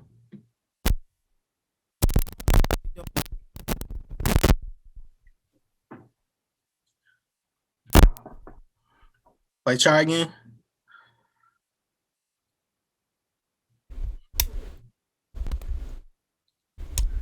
All right, what about now? I should be good now. Yeah, you good now. I bet. So, K Bizzle was in the building. What's good with your family? So well says Instacommit has an exploit that's so cheesy. He said, but he doesn't use it. Through utilization of scholarship mechanics, you can offer them when they are first interest. If they don't commit, boot them from your board, re-add them. Keep doing this to reset the scholarship offer over and over again until they commit. That's crazy. Yeah, that's the cheese in it. Yeah. I don't do it either because it's just that cheese. But yeah, there's ways around it. But I just look at it like if I have them as my top school, even if they started out like not in my top 10. If they get up to be in my top school, I might have just try to offer them a scholarship. Even if they don't instant commit, I still offer them a scholarship. So they still there. But that means that I probably got to keep them on my board. If I take them off my board, then the scholarship goes away. So that's what he's talking about as far as, taking them on, booting them out over and over again. What's up, K Bizzle? K Bizzle in the house. Alrighty. So Made it so far, bro. we've covered coaching skill trees with great depth episode, and this was supposed to originally be one episode, but I'm glad it ended up working out in our favor, being two separate episodes, because it allowed us to deep dive into both. So now we're going to go back out to the main menu. And we're in the off season, by the way. So we're picking custom conferences. I believe I was in the ACC. Probably gonna stay in the ACC. And what we plan on doing with this season is not even playing it. At some point, once we get to that step, we're gonna actually sim this week by week, the utilization of some of the practices we have learned, and see how well our team can do with just focusing on some crannies, recruiting, and everything else mentioned. So the custom conferences we're good on. Do you want me to go ahead and advance to the Sparq one? Alrighty. And what custom conferences? You can really change your team to whatever conference you want to, but that's how you get to conference prestige. There you can get a good feel of like where your conference is going to be at as far as prestige. So in the ACC, I think there were like four or five teams that were ranked, including Navy, which was number one. So what they do is they average all the teams in the conference and they average their ratings, or they average their ranking, and that's how you get the current rating. So we'll be able to see that more when we get to this. So this is preseason 2021. I guess we could start with setting up the recruiting board, and then we could just skip to recruiting and then just get straight into it.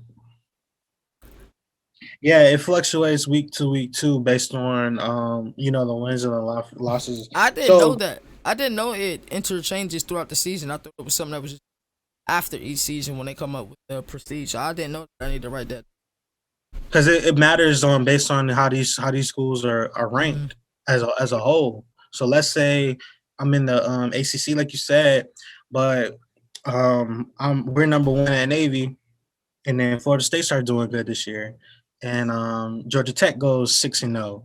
Is like, and now they're ranked. So the higher that your team's ranking is, the higher that the average is going to be. I mean, the lower that the average is going to be as far as that.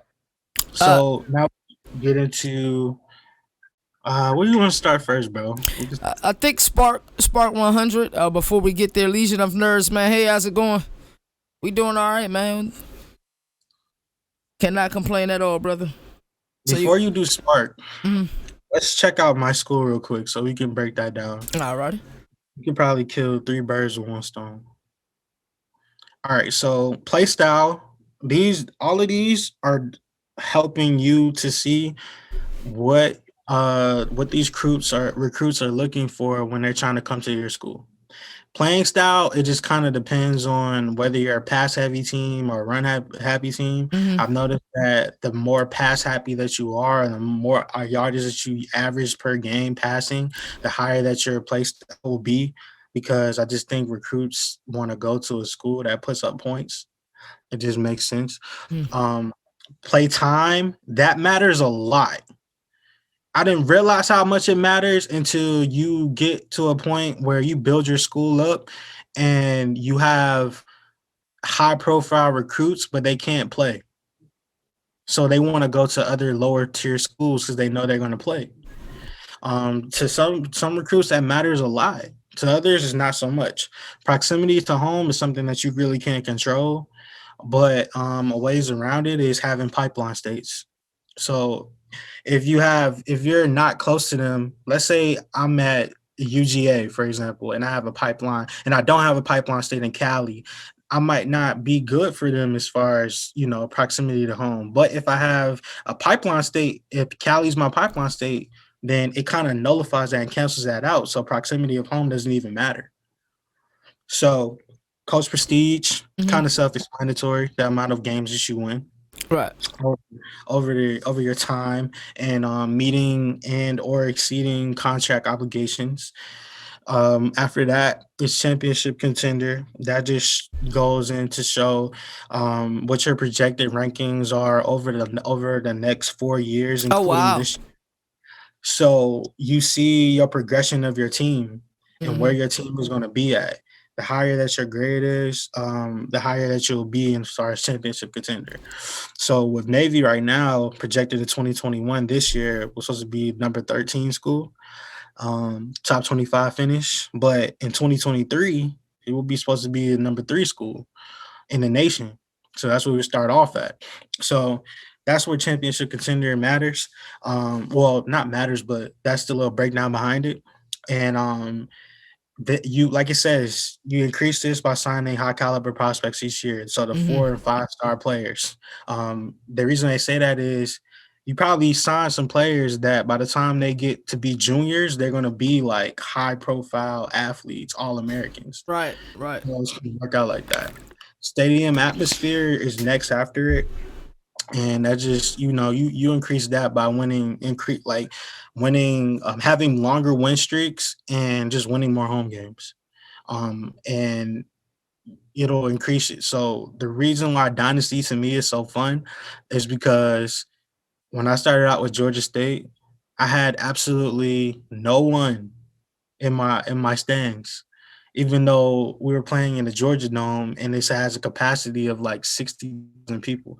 My average attendance was like only like 10,000. So the more that you win, the higher that your average attendance goes up. The higher that your average attendance goes up, the higher your stadium atmosphere rating goes up. And if you have long win streaks, it'll make your rating go up as well. Program tradition, which is after that, is all it is having a situation where your school as a whole, their record is dope, like, or at least above 500. The higher that it is above 500, the better that their program tradition is. So a school like Michigan, for example, Michigan, they have like the one of them. They are the winningest college program in football. So if you go to them, they'll have like a program tradition of an A+, but they haven't like beat Ohio State. Never mind, I'm not gonna talk about Uh oh. Uh that. Never mind. They have a program tradition, but you look at their all-time record, so that matters. Your bowl record matters with that. Natties matter. Conference championship wins matter. And of course, your rivalry record matters too. So all of that increases your program tradition. So you look at schools that are not good in program tradition, it's only because they don't have a lot of bowl wins. They don't have a national championship. They probably don't even have a good they probably don't have that many conference titles, and their all-time record is not as good. So, you know, it's one of those things. But we talked about conference prestige before. I don't really think we got to talk about that again. Pro potential is kind of self-explanatory. Coach stability is one of those things where it's kind of always going to be on a state of flux because you always have constant changes in the NCAA as a whole, with coaches leaving to change new jobs. But I've noticed that the higher coach prestige to me matters more. So you winning games matters more than you being there for a long time. You don't have to be there for a long time. In my personal opinion, I can't stay out of school for a long period of time, especially if I built them up from like nothing and now they haven't even tasted winning before, and now I get to a point where they're winning 10 plus games a season. I've done my job. I don't need to stay here anymore. I built them. I built their program. So that's kind of self-explanatory, but oh. coach prestige is more important than coach stability, in my opinion. Television exposure. We can just skip down to that one real quick. Television exposure. This matters so much, and this is the reason why. When I was sending you my schedules, Mm-hmm. um, you'll be like, "Dang, bro, that's a tough ass schedule," and it's like, "Yeah, I made it A plus plus plus plus for a reason. Mm-hmm. Even if I go 6 and 6, I still played in 12 national TV games. Ah, okay, okay. That makes a lot of sense. So let So me that helped with television exposure." let me ask you this.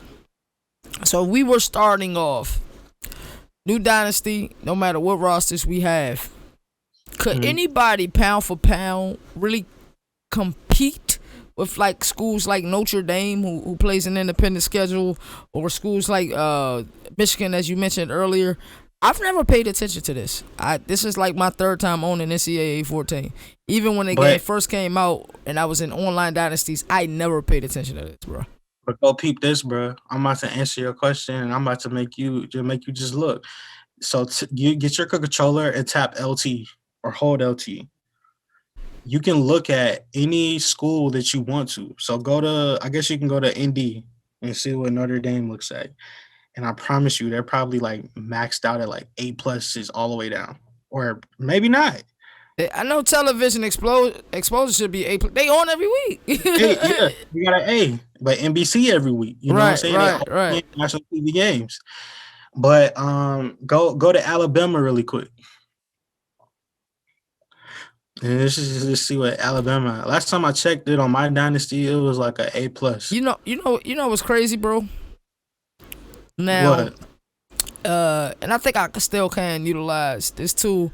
I'm not sure what my future holds at Illinois. I keep saying Illinois.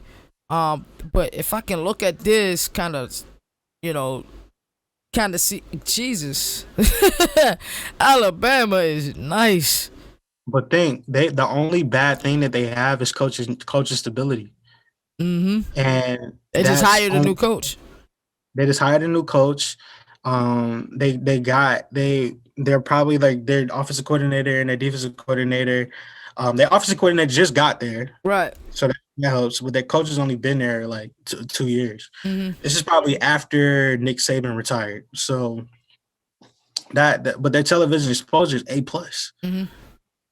So every game that they're playing basically is on national television. That's crazy.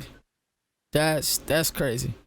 And it So, is pretty much on CBS. and Big it's Jim kind of like real 305 wants life. to go to Texas. Wow. Texas is impressive. And look, they got pro potential of A plus, television exposure A, campus lifestyle is an A plus, and like some of the highest campus lifestyles that I've seen, like Texas, Hawaii is up there, is high as far as campus lifestyle, of course, because it's overseas. Some of the Florida schools, who else off the top of my head? Schools like that are like close to the border are probably gonna have like high schools out in Cali too. They're gonna have high campus lifestyle just because. So when we look at the nuts and bolts of this, each school is gonna have different. But if we look at just Texas right now, coach prestige B plus, championship contender A, stadium atmosphere A minus, program tradition A plus, conference prestige B, and that's probably because the Big 12 doesn't really have that many schools that are ranked, or is not enough schools in the conference. It's probably both of them. Pro potential A plus, coach stability A minus, television exposure A, academic prestige A. So they got good. Not only do they got good facilities, they got academic prestige, so they graduate a lot of people. But also they got a beautiful campus. So Texas, Oklahoma, and Kansas. I got to do a dynasty with Kansas one time because that might be fun. Didn't you go But there once as a? I did. Well, I did go there, but I did as I think it was like an office coordinator. But the reason why I didn't like it, if you go to Kansas really quick, Okay. we seeing the this is the positive side. But let's say you want to rebuild a school. Mm-hmm. So let's go. And We can Legion of Nerds actually added some great points Um, Yeah, we talk about some lower tier programs. yeah. So now look at theirs. Coach Prestige C minus. Championship contender D plus, D minus. Stadium atmosphere C minus. Woo! Program conditioning C plus. The best thing that they have is their conference prestige and their academic prestige. Other than that, they basically are struggling to get recruits.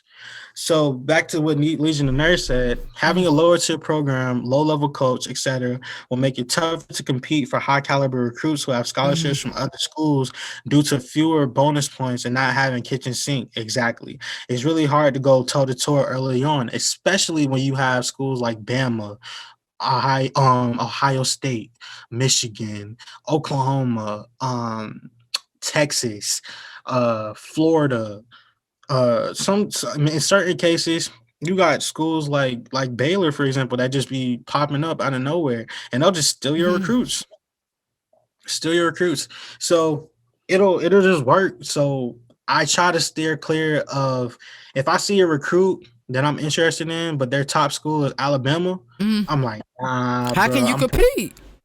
I'm passing because I can't compete with that. Right. I can't, especially if I'm at a low school like Kansas or somewhere like Southern Miss. Mhm. So we're cycling through, but this each school has different um ratings for their school, Mhm. for every rating. And it matters when it comes to what these players are interested in. Every player is not going to be interested in the same thing. You may have players that are interested more in being on national TV and being in a dope conference and also having a dope stadium atmosphere, Yeah. where other players might not care about that stuff. All they care about is, are we gonna win the natty? Or do your program have a good tradition? And is the coach stable? Is he gonna be here? And that's just like real life. If a coach came to my school and was trying to recruit me, and he's here when I'm a freshman, but he gets an offer to go coach at another school by the time I'm a junior, he's not staying out his tenure with me. So that's gonna make Right. me feel some type of way. You know what I'm saying? So that's why it makes it harder for me to leave schools after that year three, after that year two. When we get into that year three and you get these junior recruits, it's like, bro, we've been in it. We seen Right. Miami Right. Natty went with your team, and it's like, dang, man, I can't leave them. So, yeah, we get to these comments. That's why finding gyms without scholarship is so crucial for a one-star school. Exactly, and there's a lot of schools that's one star, like a lot of them. It's way more than I thought before. Um, what else? Lower tier program can make bank from going after low lock 5 stars. I've been able to sign 5 stars before with only a 1 star program. It's definitely possible. It's more than possible, actually, especially if you're in a good conference. Let's say you're like a school like Kansas or Vandy, for example. If you're gonna you might be able to steal some and get some from like the 4 or 5 stars. What else is there? Did you do the dance? Did you do the dance? You were Texas Longhorns. Pete them Hawks. Pro potential B. Come on, man.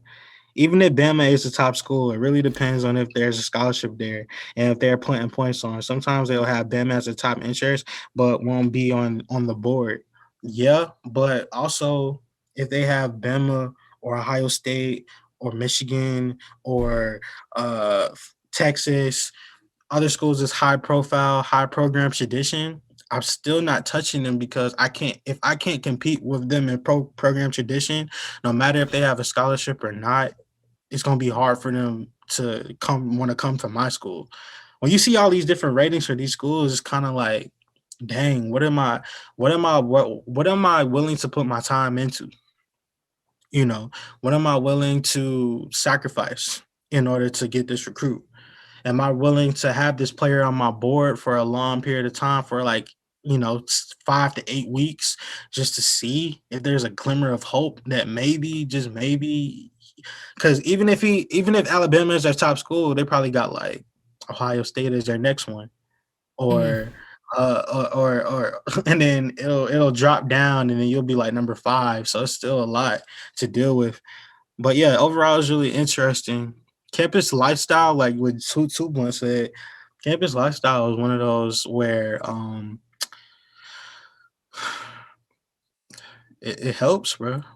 I It mean, helps. that's one of the biggest stages of recruiting. Like you seen what Rick Pitino was doing. You know what I'm saying? Like that's one of the biggest things. And I thought it was interesting that Navy's was a C. Hell yeah, it's a C. Like what are you gonna do at that campus? You know what I'm saying? Like Nothing. at all. So I But it's that's why Navy's is a C. But if you go to Hawaii's real quick, mm, just so people can see. all right. Let me see what Hawaii talking about. This is I feel like I can have some fun with this next recruiting. I'm sorry, this next coaching carousel. Now look at this. Culture C is B. They got coachability A minus. But you go all the way down to campus lifestyle, it's A A plus. plus. That's A plus, dog. crazy. That's crazy. Yeah. Check. He said check Wisconsin's. Now look at Okay, Wisconsin's. so I'm gonna look at Washington State's first because Legion of Nerds X, and then I'll go to Wisconsin's. He Said said Madison. Madison lit. Well, we'll see. Washington State. Their campus lifestyle is a D. Their highest one is actually conference prestige, and that's being in the Pac-12. You are always warning me about the Pac-12. I actually need Bro, to go play there, but you you are really I weary of that. won't tell you nothing. I won't tell you no lie. And this is only I'm talking from personal experience. Pac-12 is a harder conference to play in than the SEC, the Big 12, the ACC, the American. Pac-12 is harder to play in. And the reason why I say that is because not only are you at a disadvantage when it comes to your players in the Heisman competition and the Heisman race, you're also at a disadvantage. You're also at oh my gosh, that's not bad. Wisconsin is lit. That's crazy, dog. That's so crazy. Their stadium atmosphere is amazing. Camp Randall, but like amazing. Yeah, he said amazing college now, but like that's probably how like Nebraska is too. Mm-hmm. As far as like having a dope stadium, they probably won't have the best campus lifestyle, but they'll definitely be in conference prestige, high rating, program traditions, probably a high rating ever since they joined the Big Ten, I should say. Program tradition A plus, conference prestige A plus, campus lifestyle B minus, athletics facilities though is an A minus. That's not bad at all, dog. Mm-mm. If that's where you're starting at, as far as your dynasty, now let's do the opposite end of the spectrum. Go to a school that's like a 1-star school. So go to like Eastern Michigan or Okay. like one of those lower tier schools. I guess the first one that you can find. Idaho. D, D minus, D minus, D minus, D minus, D plus, D, C plus. The best thing is their academic prestige. If I what?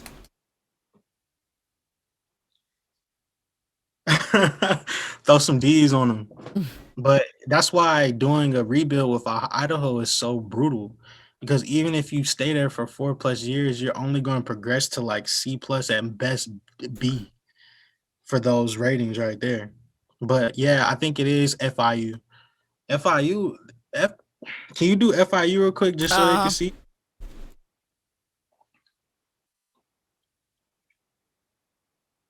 And damn. right now is D and stuff, but FIU is always a school. FIU is always one of those schools that progresses great in dynasties. For some strange reason, They do. they They do. they always progress well. And I don't know what it is, but you know, they always progress. They made a big run 4 years back. He said, "It looks like my semester transcript." But yeah, like now that we broke down these, like y'all get a better feel of like why this is important. for my school in the ratings and what you have to actually do to improve it. So, you got now have a better baseline when y'all go into it and y'all start your dynasties. So I guess the last thing we can get into is the Spark 100. And Alrighty. talk about that real quick. We kind of did kill two birds. We killed a lot of birds with that one stone. Man, this has been so dope. So All dope. right, so look at this. This crazy bunch of people. The number one athlete, the number one player in the entire class wants to come to Navy. Third. He's third on their board. Uh huh. So this is an example of what I'll do for Spark 100. Spark 100 is the top 100 players in the country, regardless of position. So they have them ranked 1 to 100.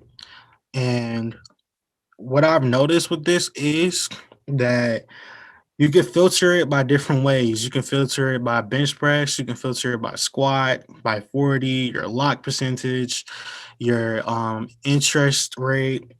It's probably going to be mostly 5-star caliber players. And then at the bottom, as you get lower or deeper into the 100, like let's say like around 75 to like 100, it's going to be mostly 4 stars. But I don't get so caught up in rank. I like lock percentage, and I like try to get players that are under like anywhere under like 17% lock percentage. If they're Uh like 17% or lower, I'm interested in them. But if they're 17 and higher, I'm not about to touch you. huh. And what I'll do for this is I'll just go through and I'll go to interest and I'll like filter by interest first and see which players are interested in me. So there's two receivers that are highly interested. So number 30th ranked, he's number 30 ranked, but he's the number 6 wide receiver. hmm That's important. The second one is he's the number 12 wide receiver, but he's number 64 ranked, but he's your first interest. So this is why scouting comes into part because I'm like, if this is the first week, I'm about to add both of them to my board. And I'm like, okay, let me try to see which one has a higher overall, which one is better, just a better player. And if I'm looking at the stats, one runs a 4.46. The 4-star runs a 4.46, actually faster than the 5-star. hmm And he's taller than the 5-star. And It's bench press. bench press is better than the 5-star. uh, Why is slightly lower. And also just another thing, his lock percentage might be a tad bit higher, but you got to factor in that he is your first interested player. right.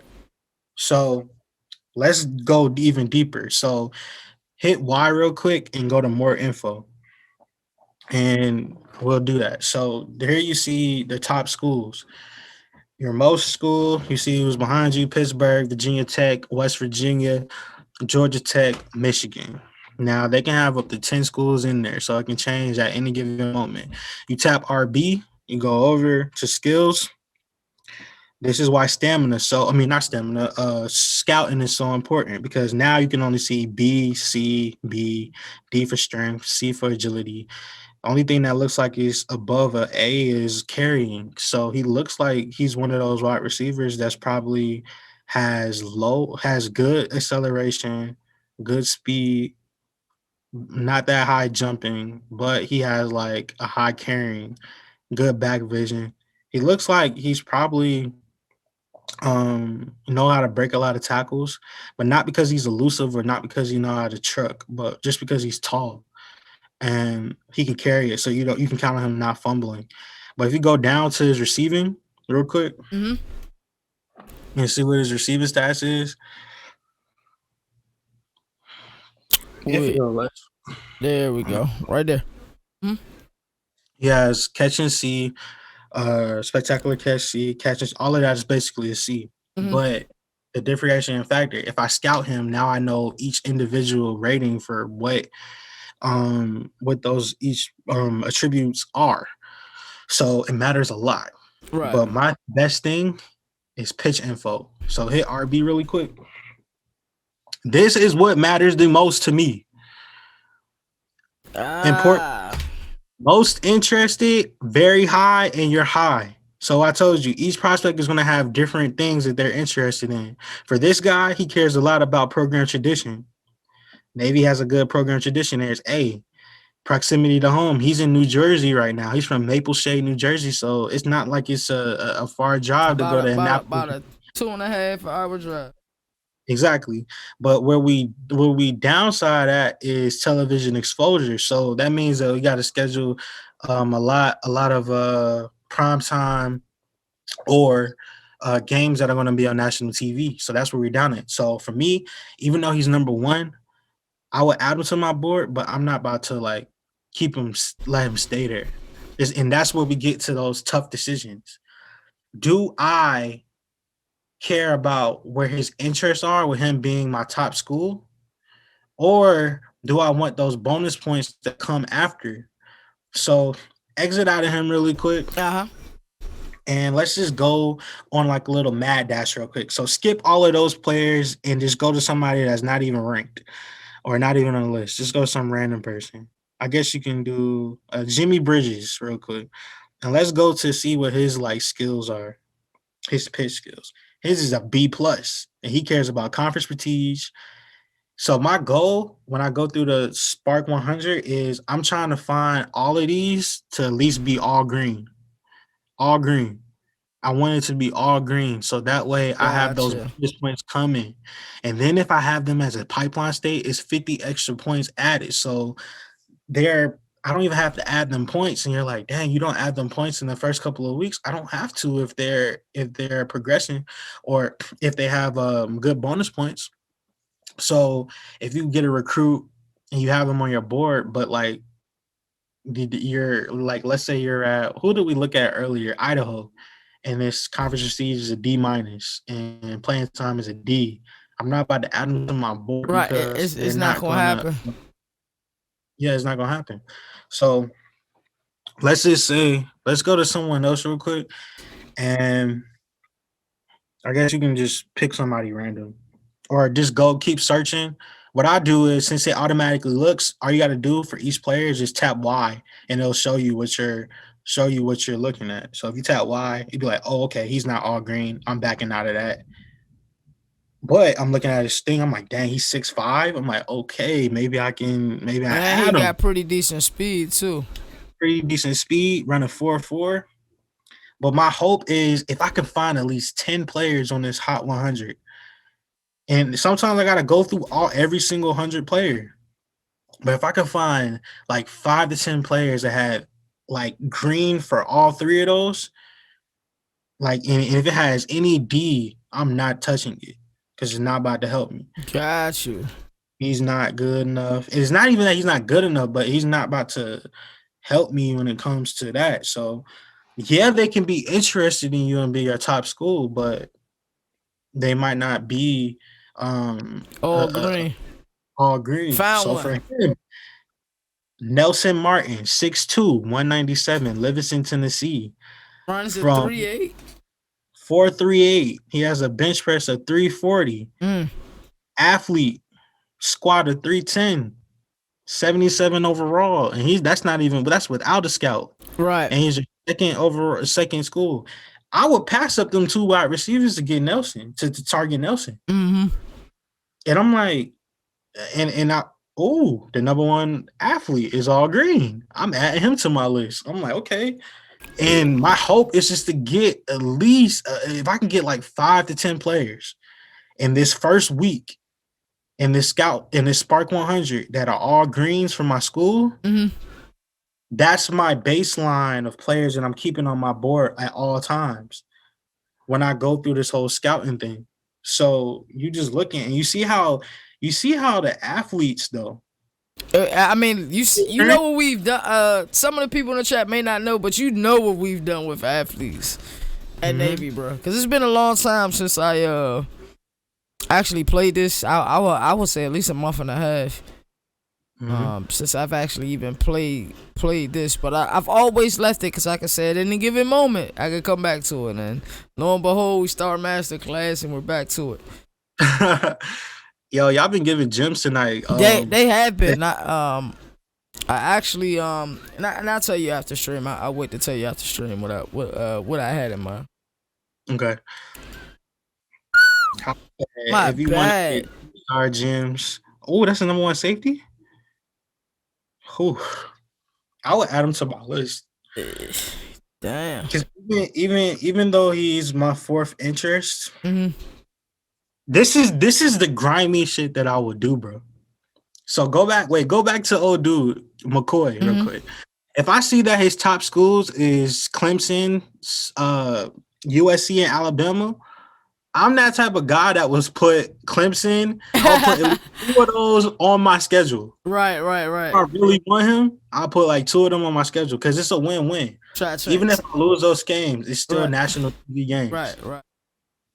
So it's you kind of gotta. That's why I told y'all before. You kind of gotta sacrifice. Which one do you want to do?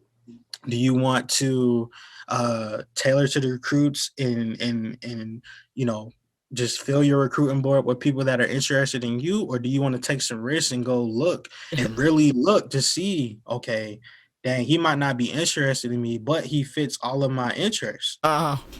So it makes you think. R2. His break tackle must be like 31, man. That's crazy. He said he squats 180 and bench 255. Wow.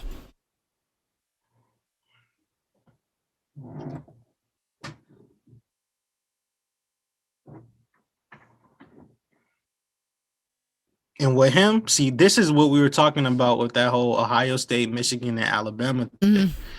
With him being the number one quarterback, you got to know that these high-profile schools are going to target him. Right. So it's like a risk. It's like, dang, he fits out all of my standards, but he's fifth.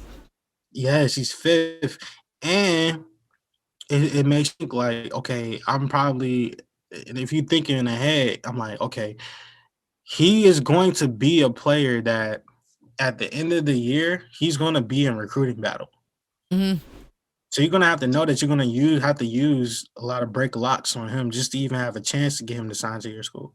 Right. And even still, once you get to the offseason, you got to just like dump all your eggs in one basket if you really want him. So it's like, dang, do I get the number one quarterback, or do I go to all the quarterbacks and look and see, okay, maybe there's some other players that are probably as good. They probably want to run a 4.46, but they could still get the job done.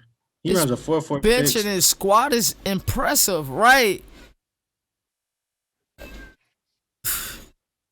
Right. At 244 pounds. Huge, right? That's like, I was about to say Cam. Yeah. That's Cam.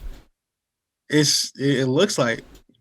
So would you keep him on as a target? What I would do, I'll tell you, I would go from all positions to go to quarterbacks. Okay. And I'll be like, all right, now I'm in a situation. Is anybody really touching him? But then I see there's a no, wait, go hit RT and go to just quarterbacks. So there's only a total of 6 quarterbacks that's in the Sparq. Yeah. That's telling y'all a lot. So there's only 6 quarterbacks that qualify, but he's the only one that's running a 4.46. At 244. So now it's kind of like, do you risk it and have him be in a recruiting battle this whole time, or do you try to look for a 3-star, possibly a 3-star gem? Because what's better, a 5-star QB that's that, or a 3-star gem? It makes you think. Legion of Nerds, we touched on that earlier. And Joel said it. I definitely prefer an athlete at quarterback over a pure quarterback. Yeah, that's easy, especially with the spread system that I run. And even if they don't pan out, I can still change the position the next season. Exactly.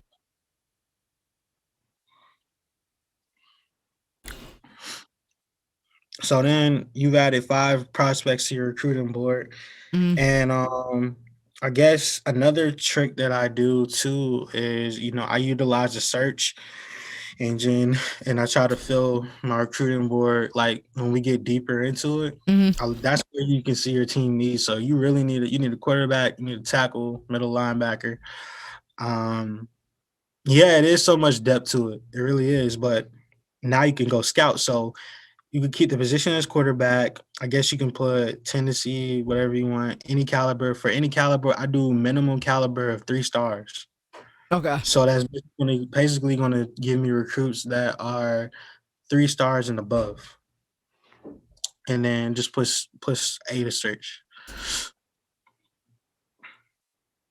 So 97 matches. So that's 97 quarterbacks that's there in the entire country that have minimum speed. So we look at that. But back out really quick. Mm-hmm. So because we can fine tune it even more. So you can actually pick the height that you want. You can pick the weight that you want. You can even pick the minimum steep that you want. But how you get it to be even more fine tuned is by going to the percent locked, and instead of having it on committed, go to like less than 25% committed, and then interest in Navy, top 5 schools. Damn. Have deal breaker, put no for deal breaker. Because that's basically saying that they don't have any deal breakers that's going to prohibit them from coming to your school.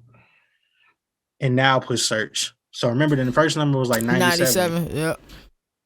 This number 4. is 4. So you fine tuned it. Now look at these recruits and see what they look like. 5th, 1st, 3rd, 1st. So although Buddy he's not a 5, he's not a 4-5, he's a 4-7.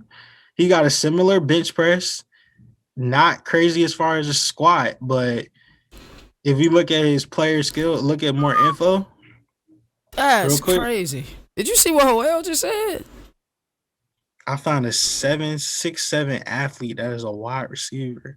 That's crazy. I found one like that too. Mm. And he has all green. Mm.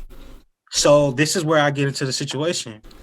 I would keep the number 1 quarterback on my board, Mm-hmm. but I would have him on my board too, just in case I can't sign the first one.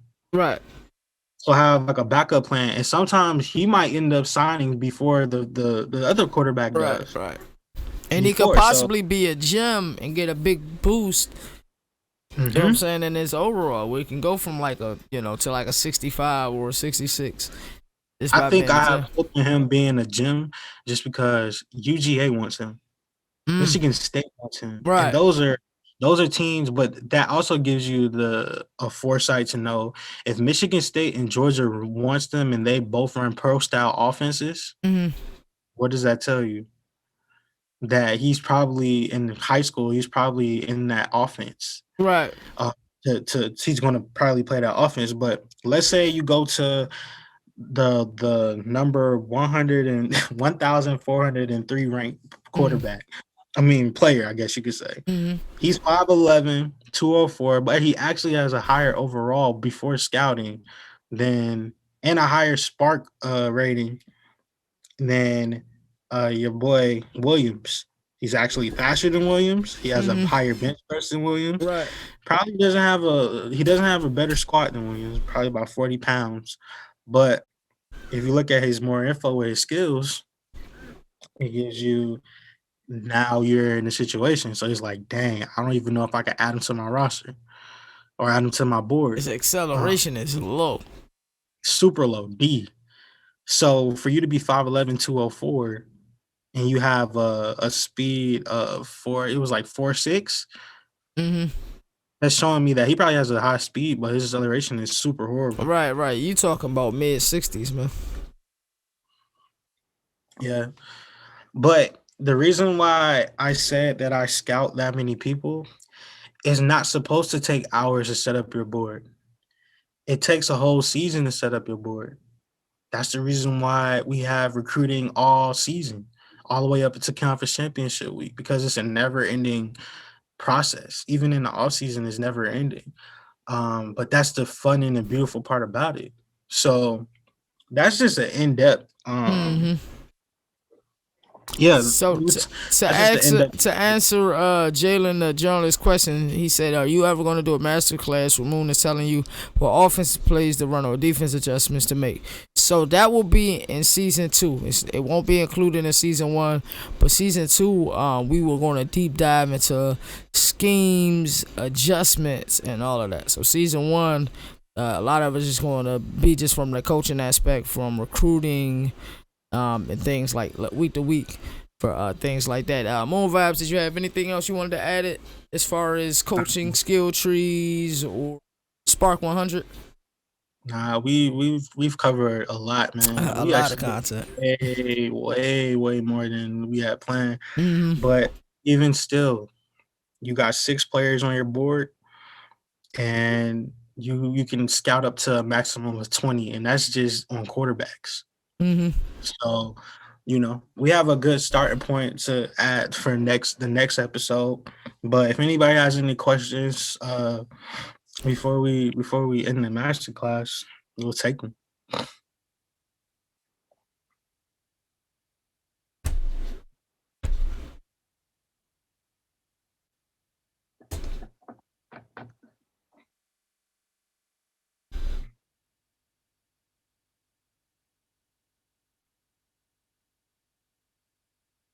If Alrighty, not, so it doesn't look like we have any questions, man. Want to give a I want to, he said little teammates are selling. I want to give a special shout out for everybody who's been in here today. Also a special shout out to my boy Moon Vibes, man, the guru. Um, like I say, man, these classes aren't just for the viewer; they're also for me. And then I don't know. I feel like everybody is just adding tidbits, and that is so important. Like I said, these master classes are very near and dear to me, and it's gonna help someone, and that's the beautiful thing of it. Um, as I always say, do something nice for somebody you normally wouldn't do. Always pay it forward. Peace and love, peace and blessings. I'll let Moon Vibes take us home.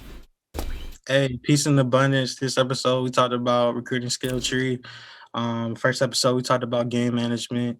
We broke down Spark 100. We talked about my school ratings, why they're so important. Yeah, man, be safe, stay quarantine clean, peace and abundance, and we'll talk to you guys soon. Appreciate everybody that came out and tuned in. One.